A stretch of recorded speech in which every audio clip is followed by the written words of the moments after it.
tiny speck of light that Should appears. we prepare for war about this? Um, Thanks, Tom. Yeah. So Zell says, "All right, you've got names for me? I can start getting them on the horn. Yes. They might be confused at first, but I'm sure you can explain it." Oh boy. Let's pull out our fucking Santa's Christmas list of all the names. So that we have. won't. I already have a list because we went over this. Just already. like fucking like Ellen just pulling out a scroll and it just Yeah. rolls down to the floor and keeps rolling and keeps unfurling and just keeps going. So for the sake of brevity, like I won't have you remember all these because we've been through this already. You've made this journey. So I have a full list here of all of your allies that you've reached out to and who, by you mentioning them, Zell is able to sort of pull up their scrying mirror phone number and like. When we went on this journey where we thought about everyone, we were pretty thorough, right? Like, didn't Yes, we you like were. we like discussed I will all tell you. options? I will and tell you everything that you have. Okay. Right? So you have the Arcadian military, of course. You have the City Guard, Soothing Hand. You have the Academy, the Arcadian gangs, the B team. Yep. You have the Crankshaft Regulars, the Crankshaft Airship Armada. Alonzo Scrollbeard and his Druids, the Wild Hollow Hunters, the War Armies of the Orc Nation, led by War Chief Logzol. You have the Isle Goliaths and their navy. You have the Company. Of course, you have Orda Newell, which includes both the Dragonborn and the Precursors. You have Zephyrn's Gate Mercenaries that you've reached out to. You've got Clan Durandare's private army. You have the Alcalad armies, including their royal guard. You have the Ashayan monks that Roscoe had met. You have the Storm Oak, which obviously isn't going to have a scrying mirror, but you know, it'll figure it out. Yeah, I got it. It's fine. Similarly with Eldath's champions, I would say Goth probably is going to reach out to them via like message or sending or whatever. Yeah. You have the Old Heroes group, which consists of Anna, Jack, Walden, Jacob, Mahariel, and Liza. You have Liza's Tieflings, you have Damian Reese's Devils and Tieflings, and finally you have the Lady of Change's Horde. A lot of people. Yep. I feel like we should probably also warn everyone, hey, if you see like weird flesh stuff, don't worry, they're on us. Yeah, and I think that's probably a conversation you have over the course of like many hours as you are coordinating this with all of your allies over these remote channels. You know that scene in Lord of the Rings where the very famous popular meme where it's like, never thought I'd die side by side with an elf, side by side with a friend. There's gonna be a lot of that happening with a lot of different people. Like if any of them like cross paths in any situation, there's gonna be a lot of those conversations. We get it. You vape. All right, so you spend probably the better part of the day coordinating that. As the day winds down, there is this, and you're finishing up these talks. There's this warning sound that goes off on the terminals. Oh, great. And like this warning klaxon, and there's some red light, and Zelenthis rushes over to it and starts punching up a bunch of visuals. You see a map of Othara being displayed in a sort of a holographic format. And on this display, you see these red lights starting to flash in various locales across the map. Oh, God. And she says, "It's the advanced army. All right. It's now or never." What is? Which decision is now or never? I'm not saying that in character. I'm like, No, you'll. okay. So, at this point, we're gonna change pages. Uh-oh. I wanna give a few Mhm. preambles before I change the page. Uh-huh. Number one, I have not play tested this at all, so it might be a complete fucking disaster. But we'll find out together. It'll be fine. Oh yeah. And also, it might just be a thing that only I find fun. So if it's not fun, just tell me. I'm a big boy. I can take it, and we'll just do something else. Like, it's fine. Second thing is this. I am sorry in advance, but this page is probably gonna chug. It's big, and there's a lot of shit on it. And even on my computer, it slows down, and I have to reload the browser a few times. So with that being said, we're gonna go to my little board game board for the game we're gonna play. Moonfall, the Battle for Athara. Oh my Of god. Dunshire. Oh. The cones of Let Dunshire. me zoom out. And I'm gonna be Oh. putting stuff. I'm A gonna be. lot is happening. Yeah, I'm gonna be putting. I'm putting a. Whoa! I am going to be putting stuff in your handouts. You will see a Oh thing my called God. Moonfall, and it'll have a bunch of shit. We are going to take this very slow. It's not going to be done in one session. Oh boy. It's kind of complicated. I'm sure it's going to be very slow going, and we will do some run-throughs so that people understand the rules. Stand by for Moonfall. So I'm just going to be putting things in your journal one by one. Oh. Oh golly. Oh I'm wow. just caveman SpongeBob right now. Oh my God. I'm so excited. Have you shown This- Have you shown this to Kari? Because I feel like no, she I have would love not. I this. wanted to show it to her, but I only This- literally just finished finalizing it today. Does Kari like map or battle maps or like board games or something? This Kari- is like a mix of like Risk and Root.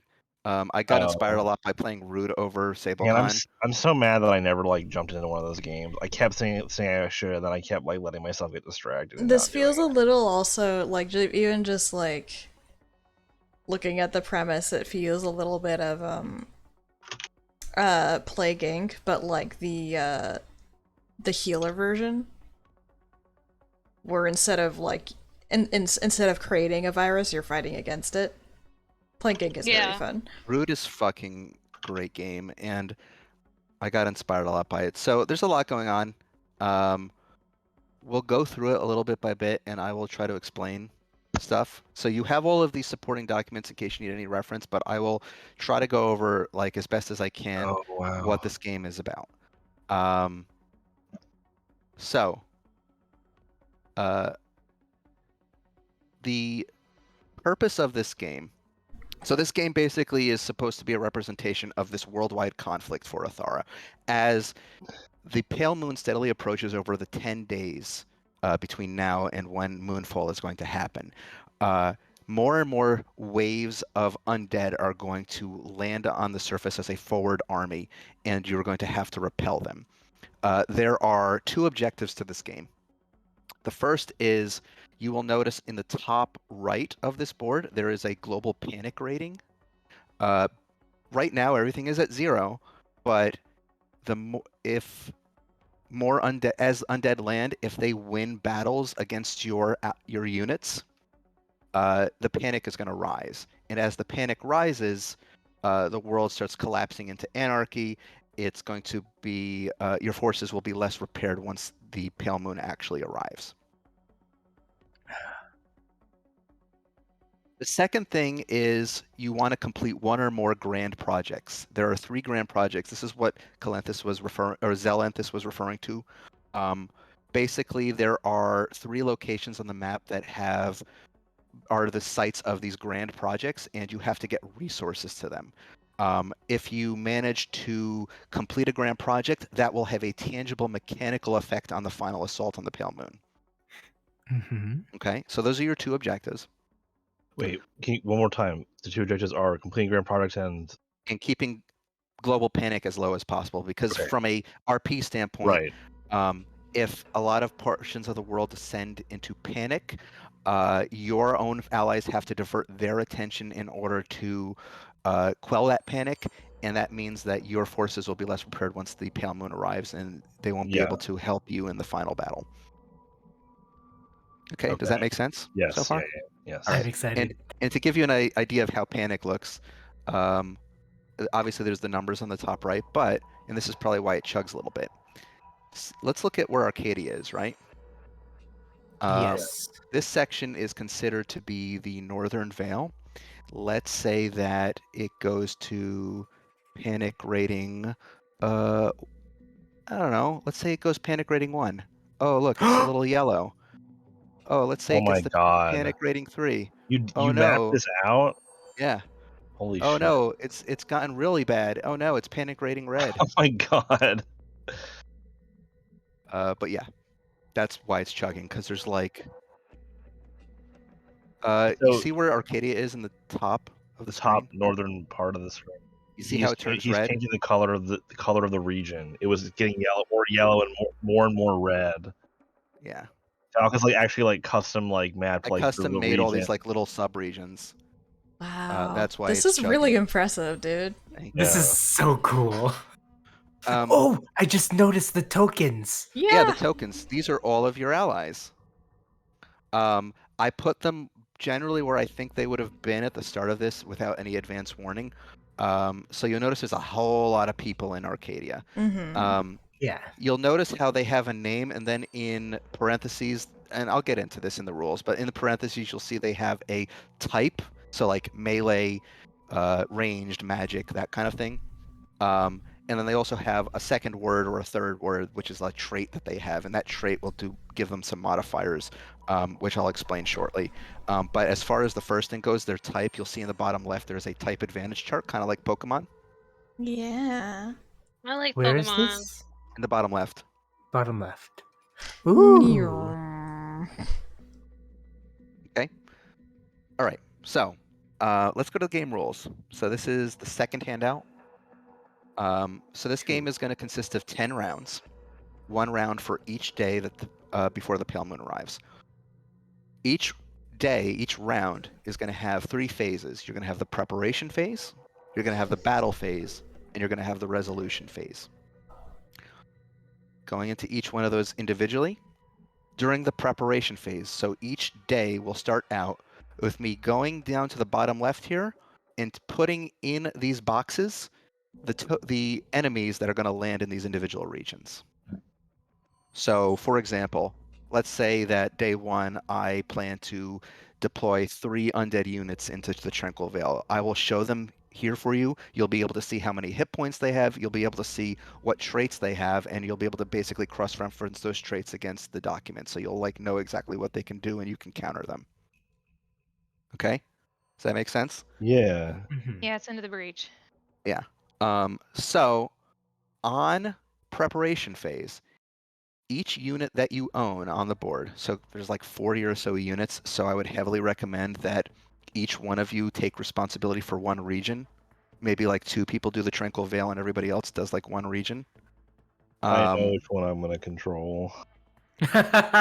Yeah. Ordro is off the table right now because you actually don't know if there's even any allies there. We didn't do anything in Ordro. See, now beforehand I was like, whatever, we didn't really have Ordro. Who cares? Now that it's on this map, it makes me feel like, oh shit, we didn't we didn't do anything in Ordro.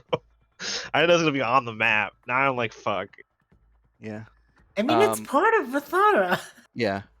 I know, but like Oh no. Yeah, again, this page is extremely resource heavy, so you may have to refresh your browser. So going into it, on the preparation phase, for each unit that you control on the board, you can have them do one of the following actions.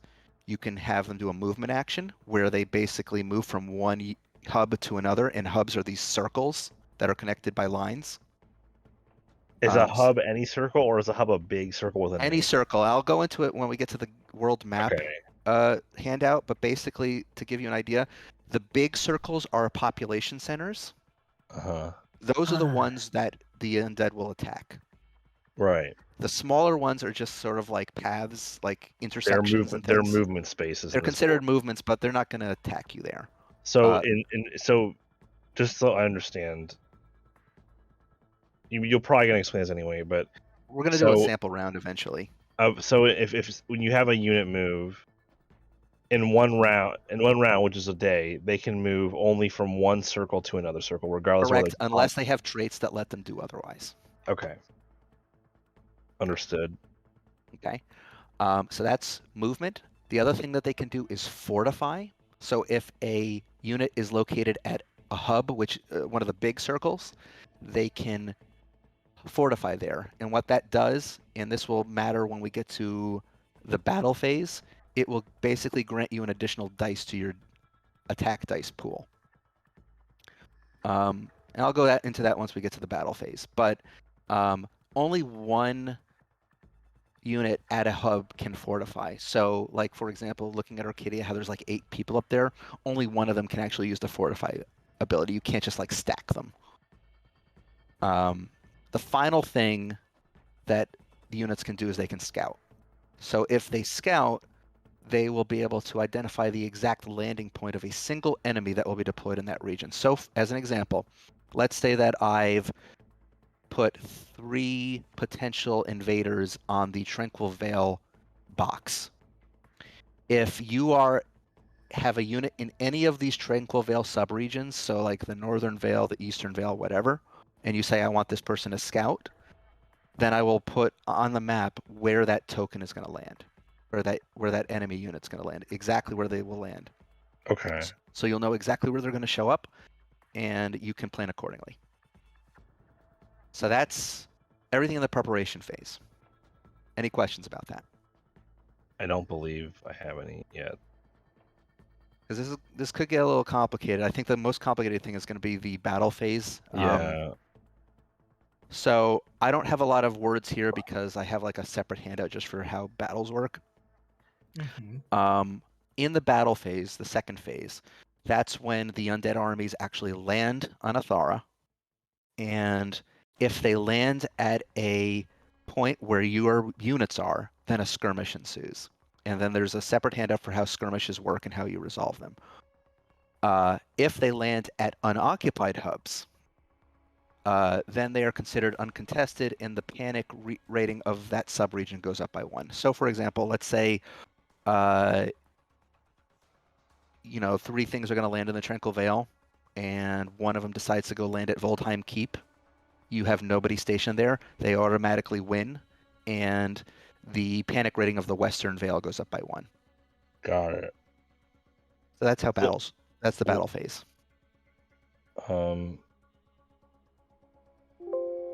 Is it only if they land uncontested at population centers, or Yes, population centers only. So if it's one of these smaller circles that's like a Don't little, have to worry about them. if they land there, they're not gonna cause. They can't land there. They can only land at the big centers. Oh, okay. Any questions about how battle works? And we'll go into how skirmishes work in a second. I don't think so. And again, if this is super boring, stop me as soon as possible. I don't think we can really tell if it's boring yet because we haven't really gotten into it. Okay. All right. So the final phase is the resolution phase.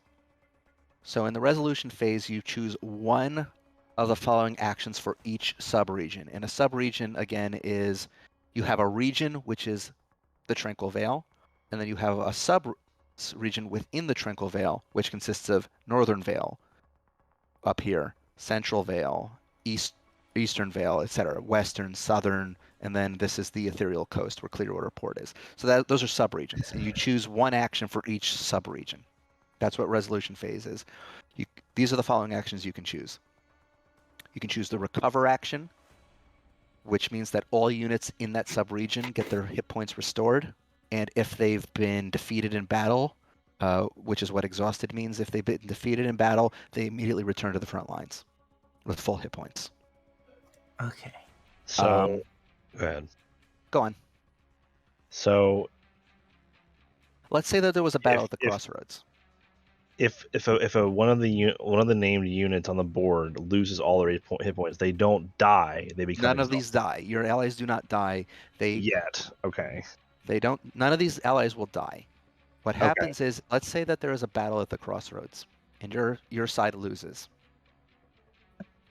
Your ally units are incapacitated for 1 round, which means that, let's say it's round 1, they can't do anything until round 3 unless you take the recover action, and then they can immediately go back on round 2.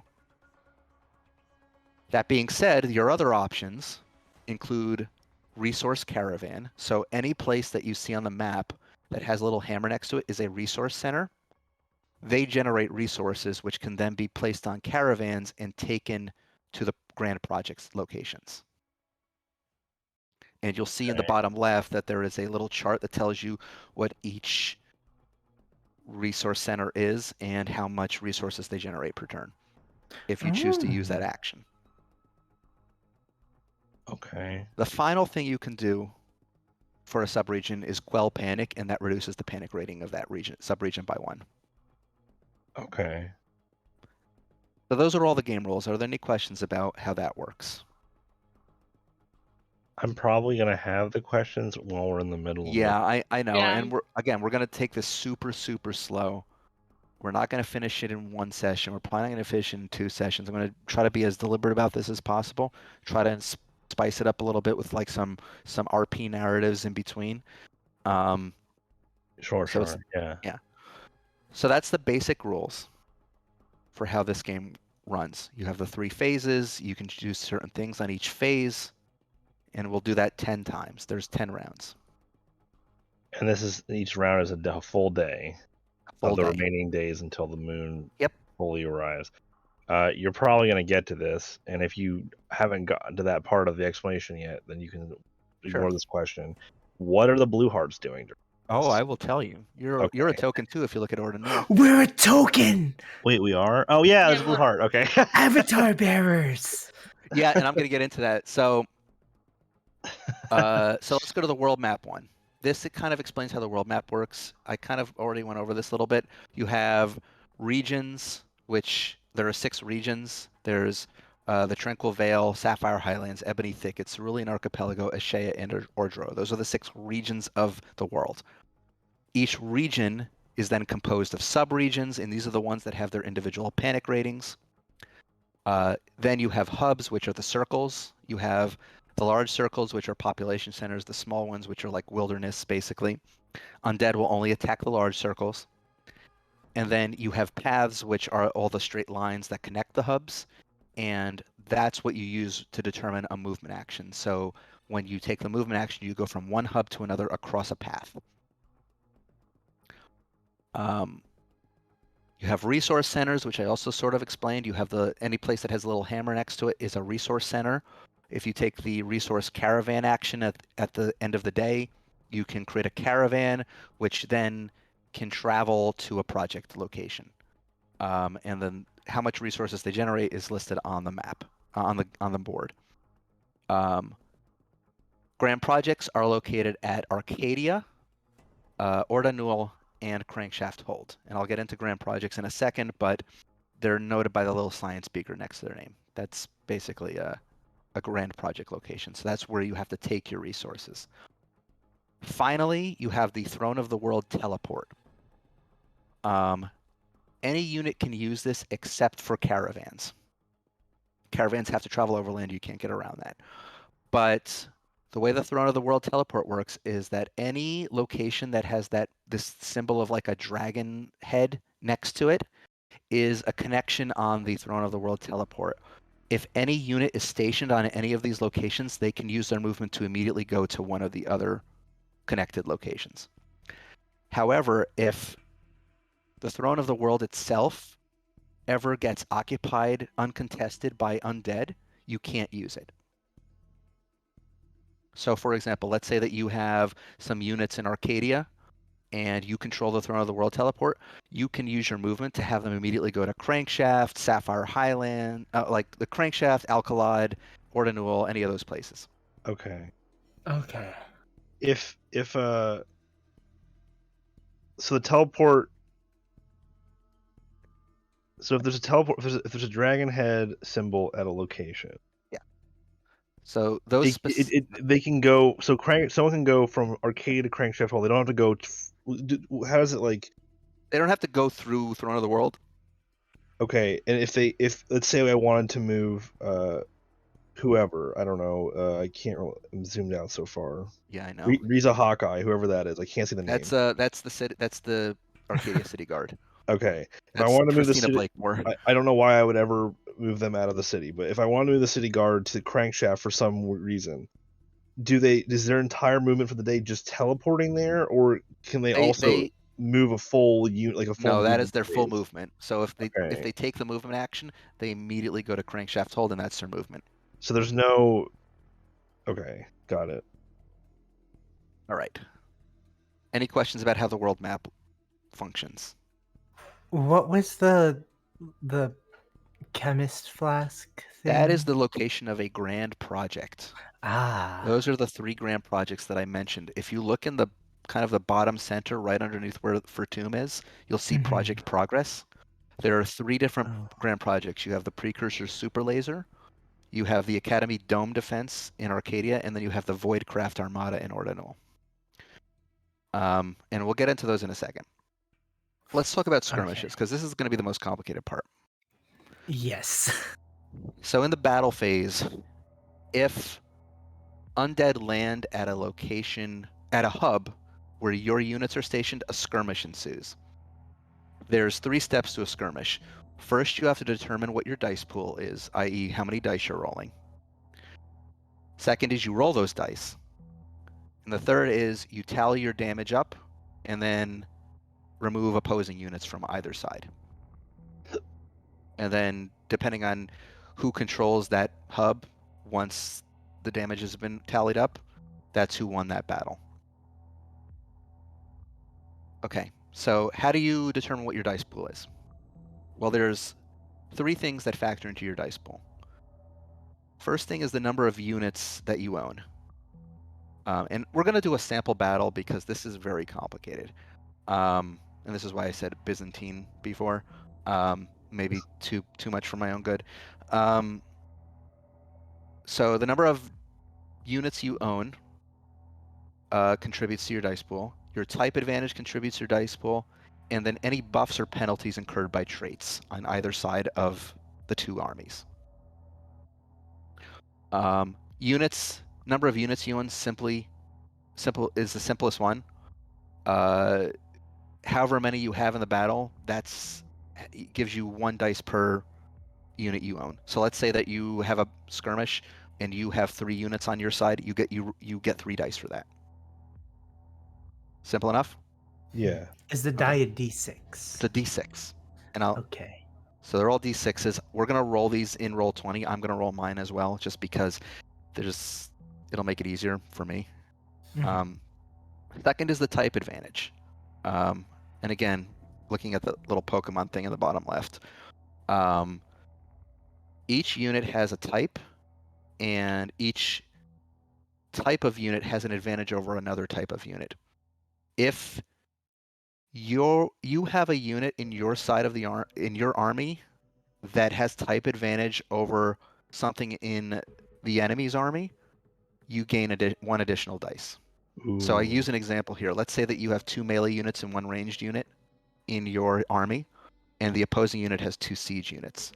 Melee has type advantage over siege, so you add 1 additional dice to your pool. You don't get to stack them. It's not like per unit. It's just a one-off. Okay. So that's type advantage. And the final thing is just traits. All allies and enemies have traits associated with them, and these can increase or decrease your pool accordingly. And that's what there's like reference ones for 5 and 6. I'm not actually going to read through all those, but those are basically like glossaries of all the traits that you and the enemies have, so you can cross-reference them. So after you get your dice pool, you roll them, and for each dice in your dice pool, you roll a d6. Damage is calculated as follows, and so you can get unlucky here. If you roll a 1 or a 2 on the d6, you do no damage. 3 or 4, you do 1 damage, and 5 and 6, you do 2 damage. So basically, let's say that you roll 3d6 and you roll a 1, a 5, and a 6, you do 4 damage, and that's how much gets applied to the enemy army. Does that make sense so far? Yes. Mhm. Okay. Final thing is resolving damage. Once both sides have rolled their damage, you apply that damage to the opposing armies. You start by removing the units with the least amount of hit points going up to the most amount of hit points, and you always do this in full amounts. So you can't be like, oh, you just got dealt 3 damage, I'm going to apply 1 damage to each unit that I have on the field. No, it doesn't work that way. You have to take the lowest HP unit off, and then the next lowest, and then the next lowest. Okay. Your units never get killed. Instead, they're incapacitated for 1 round unless you take the recover action. Then they can come back in the next round. Once you've finished this phase, you see what units remain on either side. If both sides still have units in the field, nothing happens. If you control that hub, then you obviously won. If the undead control that hub, then panic rating goes up by 1. Speaking of, panic rating goes from 0 to 5. At 5, the region is permanently panicked for the rest of this game. Oh. There are 2 consequences for having a region be panicked. The first is that you have to basically sacrifice 2 units to occupy that subregion permanently, and they're unavailable for the rest of the game. The second is that any caravans that pass through a panicked subregion will suffer double damage if attacked by undead units. Ooh. Ooh. So central locations being panicked is pretty bad. Yeah. The last thing I'll go into, and then we'll just sort of like run an example, and I'll give you some time to look at like the allied and enemy trait lists because they're pretty extensive. And you'll, like I said, I think the best thing that everybody could do is pick a specific region to control and be responsible for, and then just get very familiar with the tokens in your region so that you're not obviously having to know everything. It's probably easier if like you kind of divide and conquer here. So grand projects and caravans. Grand projects require a total of 500 resources to be fully funded. So you are not going to get all 3 of these. If you get exceedingly lucky and are efficient, you may get 2 of them, but most likely you'll only be able to get 1 of them. So Okay. you have to choose which one you think is going to be most beneficial to the final assault on the Pale Moon at the end of this. The 3 are as follows. In Crankshaft told you have the precursor super laser. Zelenthis has uncovered plans for overcharging the super laser because you've already like enlisted it. You know you've already planned to have it fire on the Pale Moon when it arrives. But by supercharging it, you are going to deal massive damage to the Pale Moon. What this means is that all subsequent fights in the final assault on the Pale Moon will have their challenge rating reduced. In Arcadia, you have the Academy Dome Defense. They're going to create a global arcane shield around the planet that will delay the Pale Moon's consumption of it. If you choose this one, this will grant you more time to accomplish your mission when you get to the final assault. This is more like an RP choice in that the longer you take and the more encounters you end up with on the Pale Moon surface, the more chance there is for bad stuff to happen on Othara and actual NPCs you might know or care about to suffer a bad fate. If we don't have the dome. If you don't have the dome, or if you take too long during your mission. Got it. Final one is going to be an Ordanual. That is the Voidcraft Armada. They're trying to build a fleet of Voidcraft to go into outer space with you. And this will allow some of your strongest allies to accompany you in the final assault. This will mean that there will be less encounters on the Pale Moon. So there's a difference between less encounters versus having encounters reduced in challenge rating. So those are the 3 to choose from. The way you fund them is with caravans. When you generate resources during the resolution phase, it creates a caravan token on the map. Caravans have 2 hit points. They can move when they're on land. They can only move 1 space per turn during the movement phase, but on the ocean tiles they can move 2. They need to be delivered to a grand project in order to contribute to it. It can't use a Throne of the World teleport. Additionally, it's not required, but it's probably a good idea to send a military unit with them because they can't defend themselves. If a caravan ever gets present in a skirmish, they're the last ones to take damage. So like everyone defends the caravan basically. That's it. That's everything. The only other factor is, again, traits. We should do a sample skirmish, I think. Yeah, that just sounds to like a sort good of idea. illustrate it. I think Wait, as I watch it happen, then my brain will process it. Wait, so just to be clear, resource delivery cannot go through the teleport? No. And how the fuck would the Alcalá resources get anywhere? Like I said, they can move 2 hub spaces when they're on water, on ocean. Oh. So let's say that you're trying to deliver it to Ordanul. You could deliver it in 5 turns. Got it. 2, 3, 4, 5. Yeah, 5, maybe 6 turns. So you're not gonna like obviously be able to fully like use it every single time. You're gonna have to kind of make some decisions based on like how long, how many rounds it takes for it to get from one place to another, and how much you need to fund it. There are a bunch of different places that, and that's why, for example, Alcalá gives you 60 because it's the furthest away from anything. Can we get to 500 with these numbers? I'm not very good at board games, so I can't really picture in my mind. It's like per turn, right? Per turn. All right. Oh, okay. So like, as an example, let's say that you generate something out of Alcalá every turn, and you send it to Ordanul. So we could have a ship, a delivery ship, or whatever, start an Alcalá every turn, and then have like a train of them going across the ocean. Yep, assuming that you protect them, because any unkilled undead units can also move on the movement turn, so they can come after you. Okay. So, but yeah, assuming that you like focus on a single place, you could probably fund it pretty quickly with Alcalá if you don't get any caravans destroyed. Got it. So that's everything. Let's do a mock combat. Should have gotten like an elf's number. An elf's from Ordro? Yeah.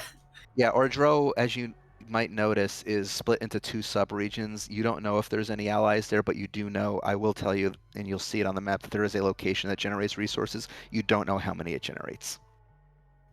How could we even do anything with this? Like, we have no connection to them or contact. Like, I don't even know if that matters. You'll still know based upon the early warning system from Throne of the World that enemies will land there, and it's up to you whether you want to intercept them. There may be benefits, there may be downsides to doing it. It's up to you.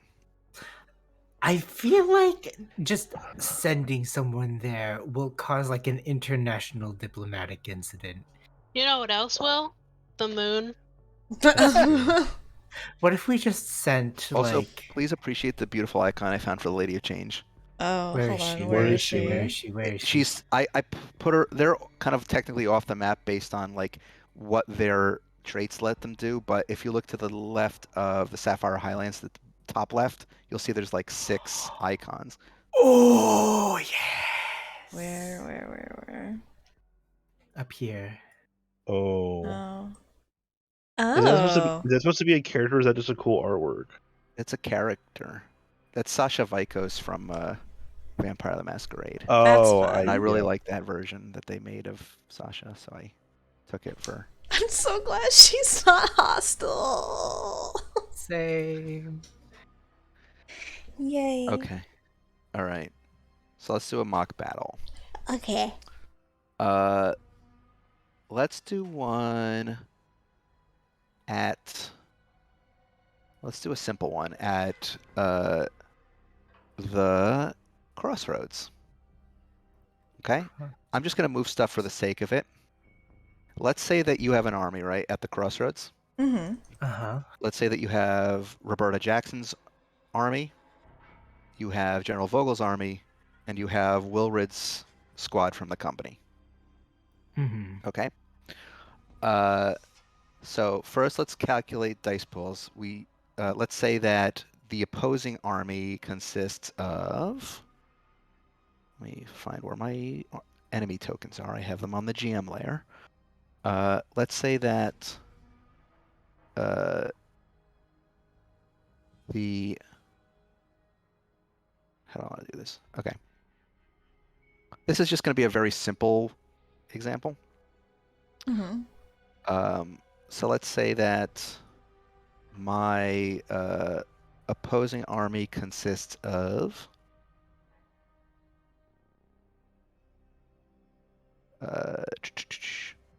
two skeleton hordes and a zombie horde.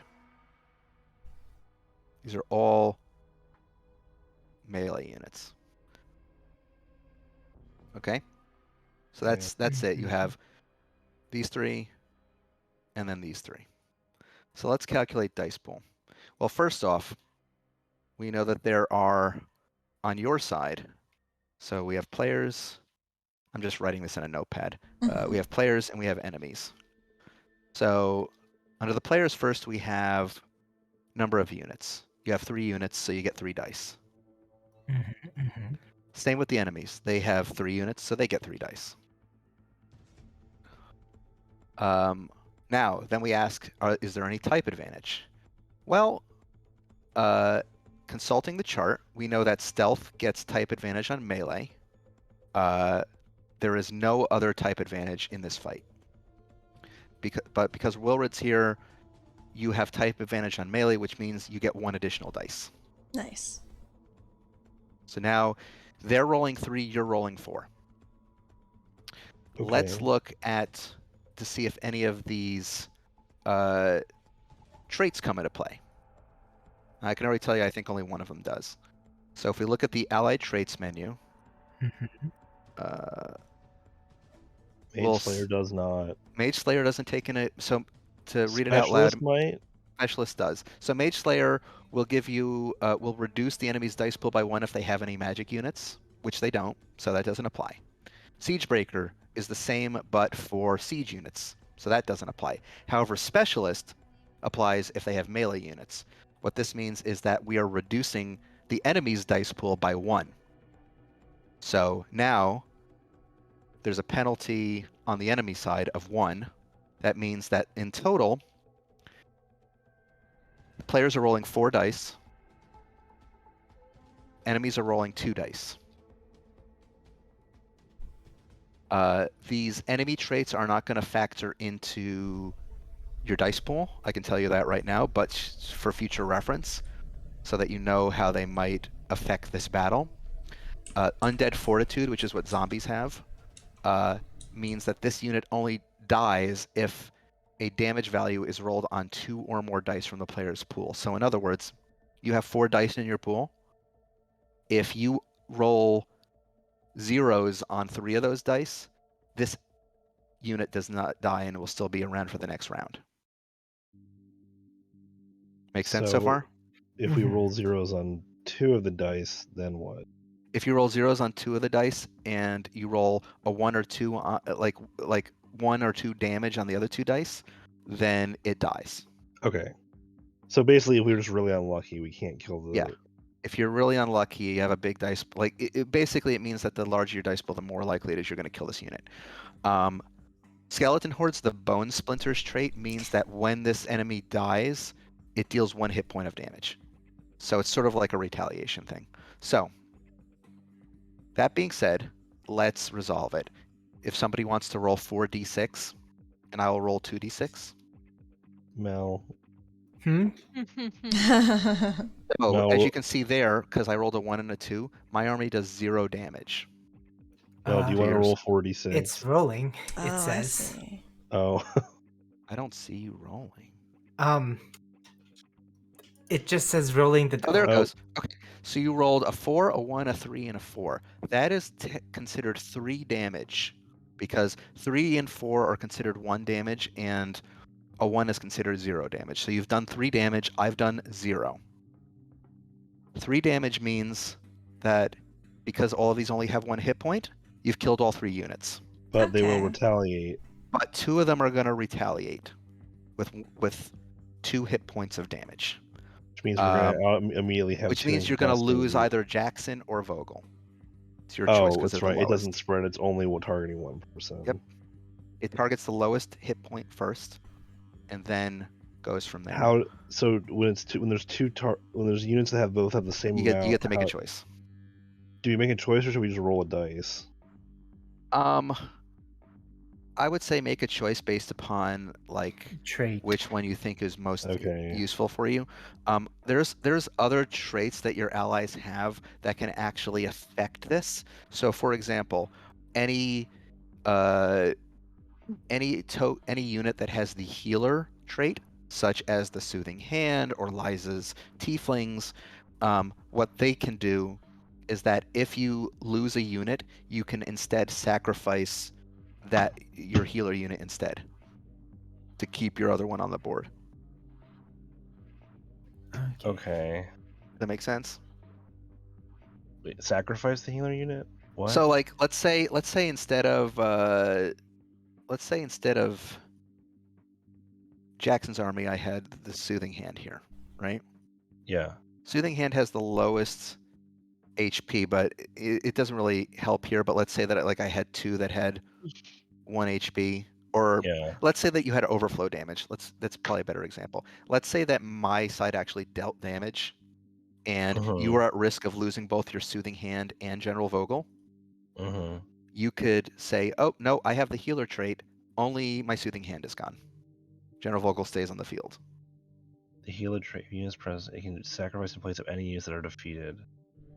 Even if it itself is defeated, I should have mentioned that, but so okay, because all the damage resolves at the same time. Yes.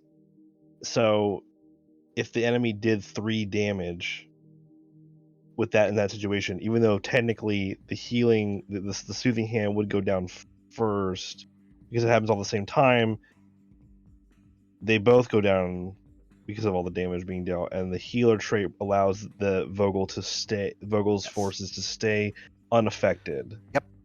Okay, got it. So there are there are traits that will affect that, specifically the healer trait, and also Eldath's champions also get one called the Grove Mother's Blessing, I believe it's called, which is sort of like a better version of that, where they can basically sacrifice for any number of units that get taken out. Dang. Another thing that's very important to notice, to know about how this works, is you guys, the Blue Hearts. You'll notice you have 2 traits: Avatar Bearers and Emergency Deployment. Emergency Deployment means that you can deploy instantly to any hub when taking the movement action. So you can literally go anywhere. Assumed basically you teleport. So on our on the during a round. Wait, this is a small clarification. During a round, we can literally move every unit one, Yes. right? Yep. Okay. So anyway, during a round, the Blue Hearts, if they need to be in Ordro, they need to be in Alcalad, they can just go right there. They're just there. They just go. Yep, that's what emergency deployment means. You'll notice there's a number of units that have emergency deployment. I believe the B team has it. I believe the old heroes have it, and I believe all the company units have it. That makes sense. Also, the Lady of Change's armies have a similar version of that called Horde, which lets them deploy anywhere as well. But if they are the only, if only Horde units are present at that location, then the subregion's panic goes up by 1. Also understandable. Yeah, that makes sense. I was trying to find the B team, and I realized it's You like it's the cat, but from far away I thought it was a gray croissant. Anyway, the more important of the Blue Hearts traits is Avatar Bearers. It lets you do 2 things. The unit may take the movement action during the battle phase, so it's basically like, oh shit, this is where all of the bad guys actually really landed. We got to go there right now. And additionally, any skirmish where this unit is present immediately resolves in favor of the players with no damage taken. Okay. The blue hearts are literally a win cheat code. That's so funny. Literally, the blue. This is why it's important, because the blue hearts is basically a, oh shit, this is the worst possible battle. Let's just send the blue hearts there and we automatically. That is what's been happening this entire campaign. The Othara SWAT team. So if you want to take some time to, if you want to do another skirmish, we can do that.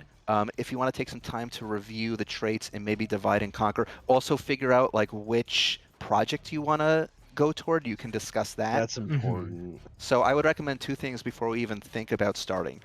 Number one is choose what project you want to prioritize. Maybe even have a second in case you get really fortunate with your caravans.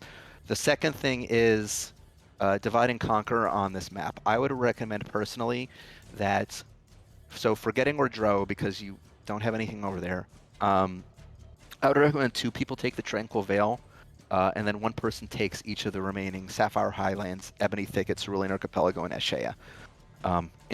Tranquil Vale is divided into like 6 different subregions, so like 2 people take, 3 each.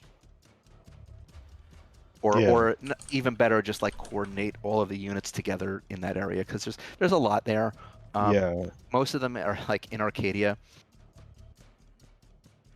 Well, for obvious reasons, I feel like I could go with the Archipelago, but there are only 3 units there, so maybe I should help with something There else. might be more units there at some point if any teleport over there. So like mostly this is around like any place that you're going to be responsible for. You're going to be responsible for doing preparation phase and then resolving any skirmishes. Like that's the most, and the resolution phase. So you'll be doing like that for your area. Okay, well I'll elect to do that one starting, but if we decide that I need to do something else, I can do something else. Okay. Just because my character is the Cragmaker guy, so Yeah. I feel like let me write down like what people are gonna do. So let me just write all the names of these down. So Tranquil Vale, Sapphire Highlands, Ebony Thicket. And by the way, Ebony Thicket includes not only the thicket but also the swamp and Ordanul. So like that whole area. Hell yeah. Cerulean Archipelago, that's going to be Tom, Ashea, and that's it. Yeah, like old school cool as a trait. Yeah. Wait, what? I need to find. I want to see. It's on the old heroes. They're right above Ordinal. Old school. Yeah, old school cool. If this unit falls in a skirmish, it may be redeployed on the next turn without needing to recover nice. Nice. Hell yeah. They also get emergency deployment. Oh yeah, that's another thing I forgot to mention. So you'll notice there's like 3 tokens on the map that have the unique. I actually forgot I knew I forgot something. Unique always get type advantage. So you always get an additional dice of damage wherever a unique one goes. And there's 3 unique tokens. There's the old heroes, the B team, and the Lady of Change. That also tracks. That's fun. I'm really loving the idea of deploying Deep Chris as a strategic unit. I was tempted to put Deep Chris as the icon, but I was like, no, I'll just put both. No, it shouldn't be one person's character. It should be a symbol that represents everyone. Yeah, it would be really funny though. The idea of deploying like Kiva and Deep Chris and all of those characters as a strategic unit is so funny to me. I feel like you're not deploying them, you're inflicting them. You're just look what they got. They got controlled chaos as their special ability.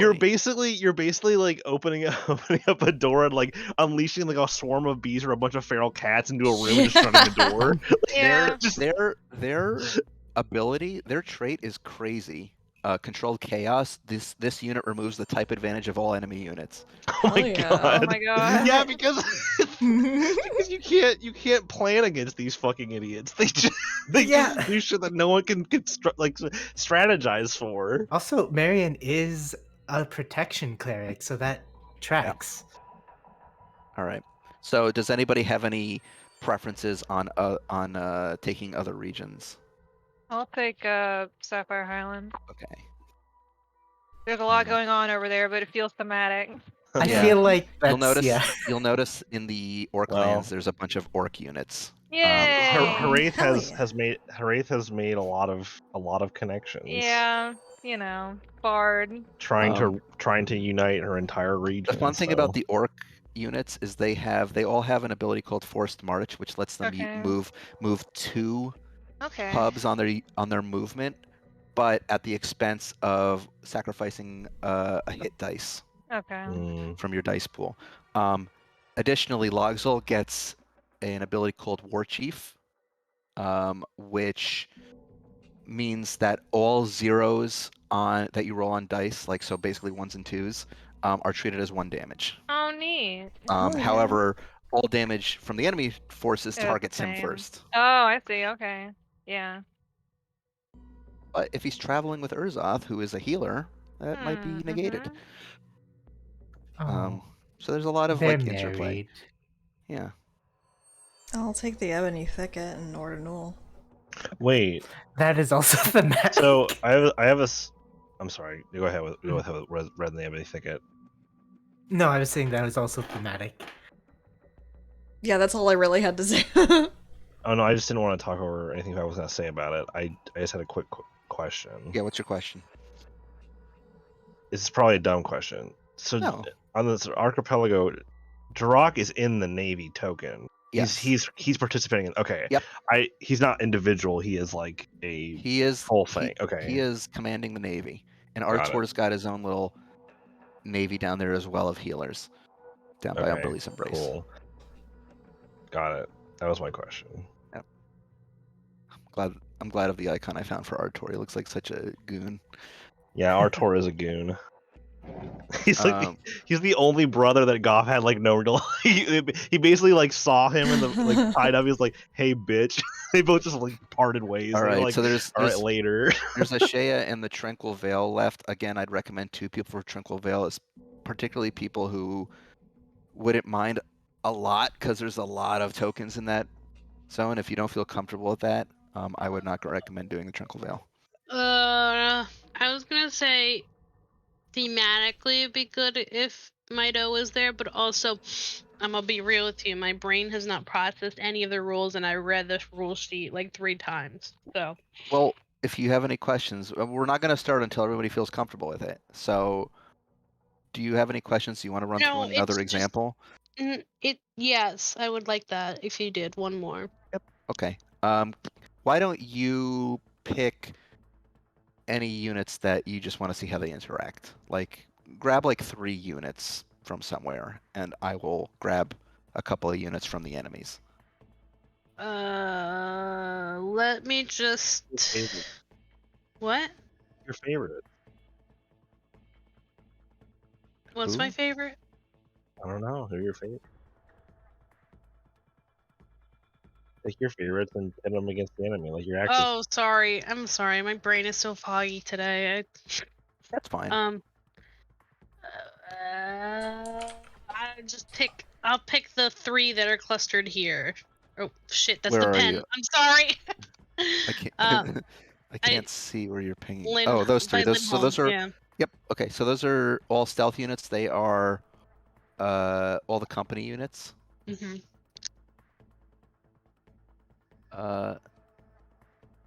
Actually, let's, instead of just being a skirmish, let's run through like one full round. How about that? All three phases, and obviously we're not gonna like move every single unit here, but let's instead say we'll just focus on the Tranquil Veil. Okay, and we'll focus not on Arcadia because that's crazy town up there. So let's say phase 1 is the preparation phase, right? I am going to do something like the following. I'm going to say, at the start of the round, I'm going to say, hold on. I need to get my notes out. Okay. I'm going to say, Yep, that's what I'll do. So at the start of the round, if you look in the bottom left box, you will see something like the following. I'm going to say I'm going to deploy these 3 units, right? Okay. So you've got these 3 units that are going to be deployed on this round into the Tranquil Vale. Okay. And obviously I'm going to do this for all 6 boxes every round. But this is what you see first off. Now, Okay. tell me if there's any of these tokens that you don't see hit point values and names for, because I tried to make sure that everybody could see them. I see bars, I but see no the values. bars. Yeah. Oh, why don't The the values enemies show don't up? have numbers. How do I make the numbers show up? I don't know. Oh, Probably here's just how. checkbox. This is probably how. This sucks. There's so many things you have to like click here. Can you see them now? Can you see? Yeah. You gotta zoom in. Well, but on yeah. one of them, on You've the got skeleton horde. because I literally have to go into every single one of these tokens and say visible to everyone on text overlay. It's such a pain in the ass how Roll20 does things. Oh, yeah. Um, But I see the 1-1. yeah. Okay. So I'm gonna deploy these 3. Zombie Horde has 1 hit point. Skeleton Horde has 1 hit point. Giant Skeleton is a siege type that has 2. We've already kind of gone over what zombies, hordes, and skeleton hordes do. Zombie Horde has the Undead Fortitude trait. That means that unless you roll at least 2 dice worth of damage on your turn, it's not going to die. Bone Splinters mean for the Skeleton Horde means that when they die, they do 1 hit point of damage to you. And the Giant Skeleton has an ability called Evasion, and which reduces the amount of damage that you roll by 1. So in other words, let's say that you roll 4 damage on a turn, it's going to subtract 1 from that. Okay. So that's what you know. You don't know where they're going to deploy yet. You just know that they are going to deploy somewhere in the Tranquil Vale. So what can you do on your turn? Let's say we're only going to move, we're not going to touch Arcadia, but we're going to move Jackson's army, Vogel's army, and then the 3 armies for the 3 company armies. Okay. Okay. So maybe it's better if you tell me what you want to do. So for each of these 5 tokens, you can take one of the following actions. You can either move them. So a movement, I'll use Jackson's token as an example. A movement would be from one hub to another, one circle to another. So I could say Jackson is going to go from here to Voldheim Keep, or from here up to here, this small circle, so on and so forth. That's a movement. The second thing they can do is fortify. What does fortify do? Well, if they are at one of these big circles, it means that if a fight breaks out in that big circle, they can add an additional dice to their pool. Okay. All right. The third thing that they can do is scout. What a scout does is it allows you to know exactly where one of the enemy tokens is going to be placed. So I could say Jackson wants to scout where this zombie horde is going to appear. And then so each of them can do one thing? One thing. Okay. And this is just saying I'm controlling. Oh, I guess that is in the Tranquil Vale, but we're just ignoring all the ones up here for right now. For the we're sake ignoring of this. all the ones up there for right now because there's a lot of them. Okay. And I'm just trying to give an example of how this works. Okay. Now, an important thing to know about these 3 stealth units down here, these 3 company units, is they have a trait called emergency deployment, which allows them to, instead of, if they take the movement ability on their preparation turn, instead of just going here to here, like from one hub to another, they can go anywhere. They can go anywhere on the map where there's a circle. That's what emergency deployment means. They're basically like hopping into the vault and going somewhere else. Okay. So like a good strategy might be using one of the units that can't move to scout, and then if an enemy unit's going to end someplace that you can't get to with one of your regular units, you can just use your emergency deployment units to go there. Yeah, that's smart. Okay. Okay. I think I get that. So that's an example. So like, let's say it is the preparation phase. You know that those 3 units are going to be deployed somewhere in the Tranquil Vale. And the Tranquil Vale consists of one of these 6 subregions: north, center, west, east, south, and the Ethereal Coast, which is where Clearwater Port is. What would you want to do? Let's start with General Vogel. Do you want him to scout?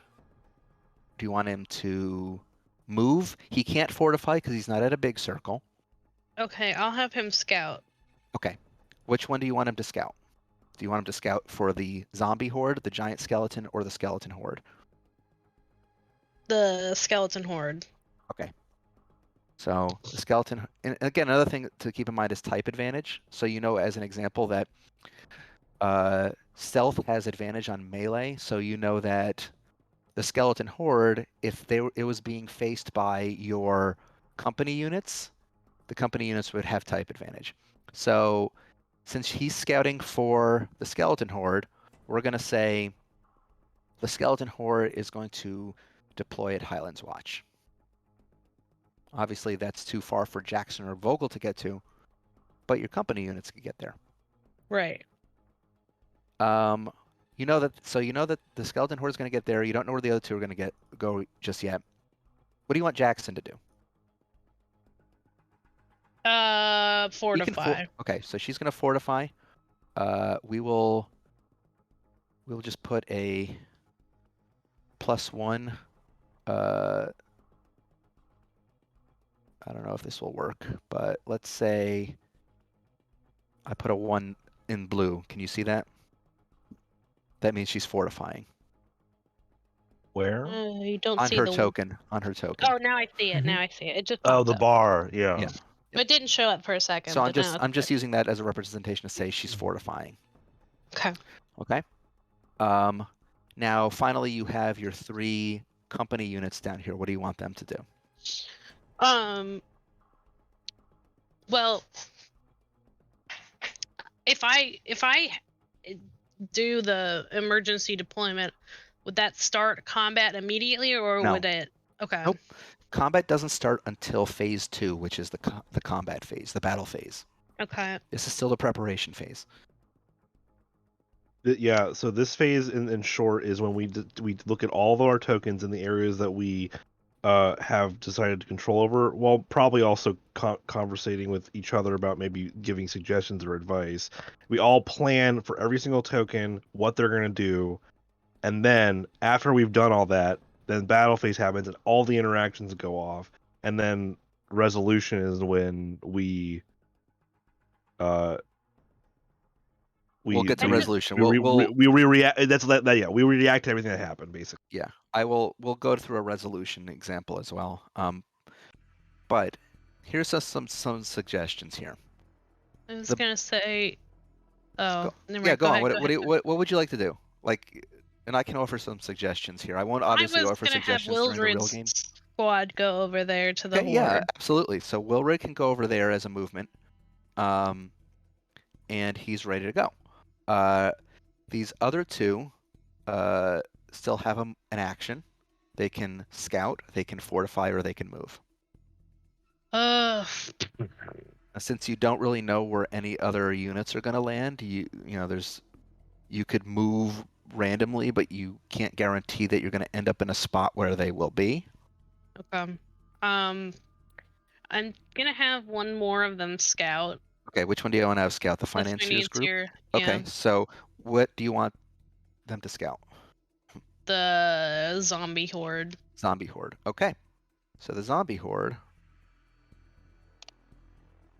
is going to end up at Sky Tier Bridge. Okay. Then I will have. Oh, and wait, one last question. They don't die if they go down to 0 HP, right? Okay. Your units do not die. If yeah, I we'll recover go over that if that happens. Okay. Okay, so where does the brokers group, what do you want them to do?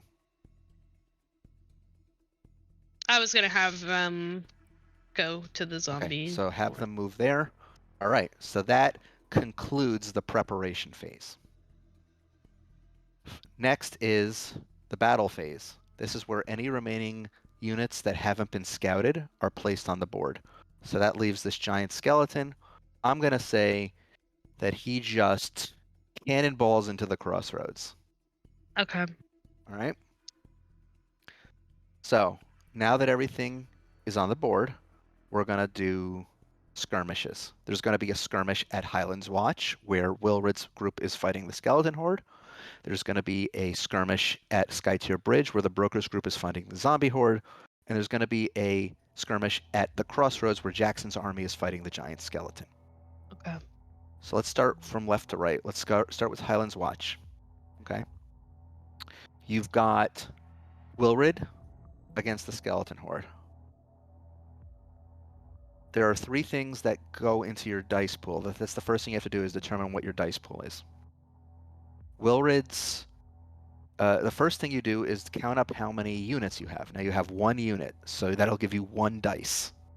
Similarly, the Okay. skeleton horde has 1 unit, so it gets 1 dice. So players so far have 1 dice that they're rolling.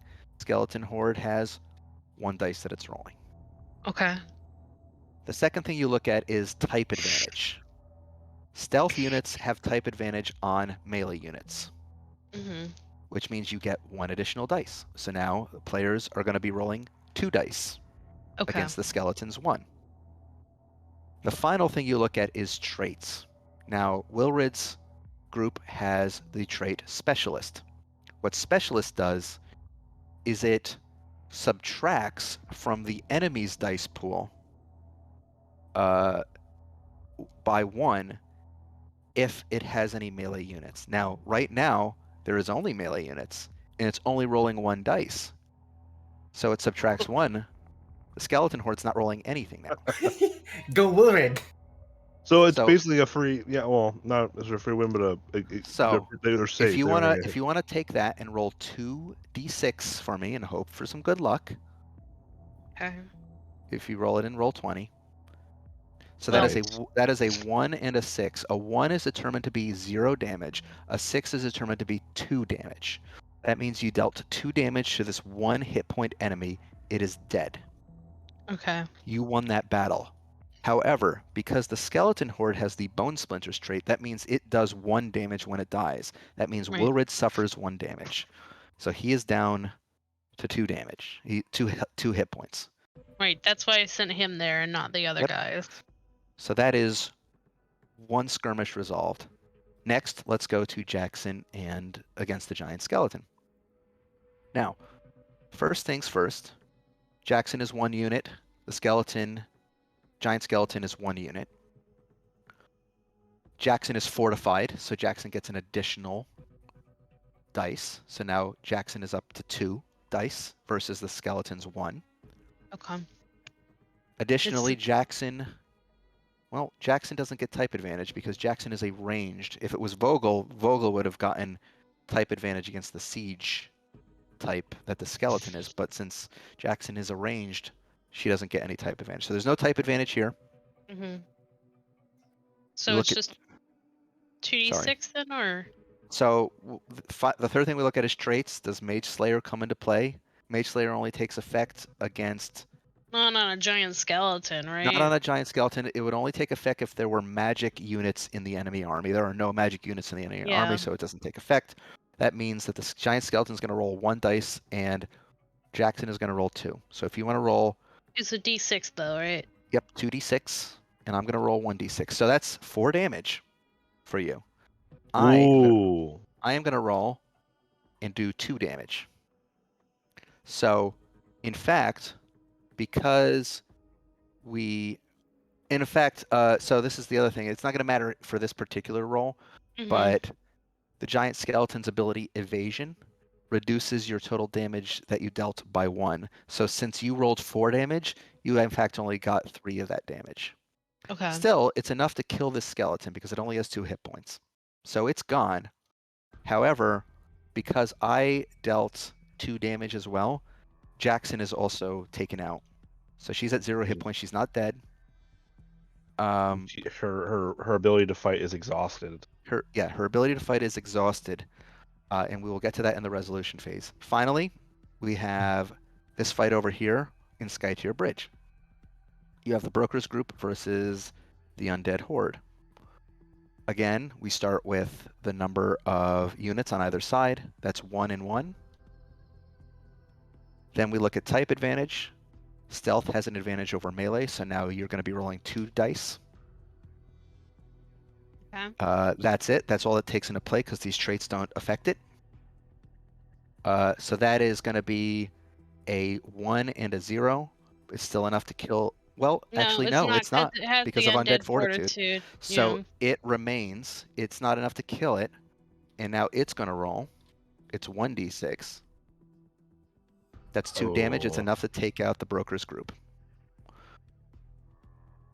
Now, here's what happens. Brokers group got taken out. That means that at the end of this particular skirmish, the undead are uncontested in this region. That means that, and I'm not going to do it right now because it takes a lot of effort to do it visually on the map, but that means that Eastern Vale, its panic level goes up to 1. Because it's currently at 0, it goes up to 1. It can get up to a max of 5 panic before it becomes panicked permanently. So just to keep in mind, this is actually pretty instructive because we got like a result of each of these, right? So we had one where Wilrid just completely won. We had one where Jackson won but also got taken out, and then we had one where you lost in the zombie one. So pretty instructive. So that concludes the battle phase. Okay. The final phase is resolution. For each subregion, and again, subregions are these smaller parts within a region. So you have Western Vale, Northern Vale, Central, Eastern, Southern, and Ethereal Coast. You can take one of the following actions. You can either recover. What recover does is it restores all of your units in that subregion's hit points to full, and if any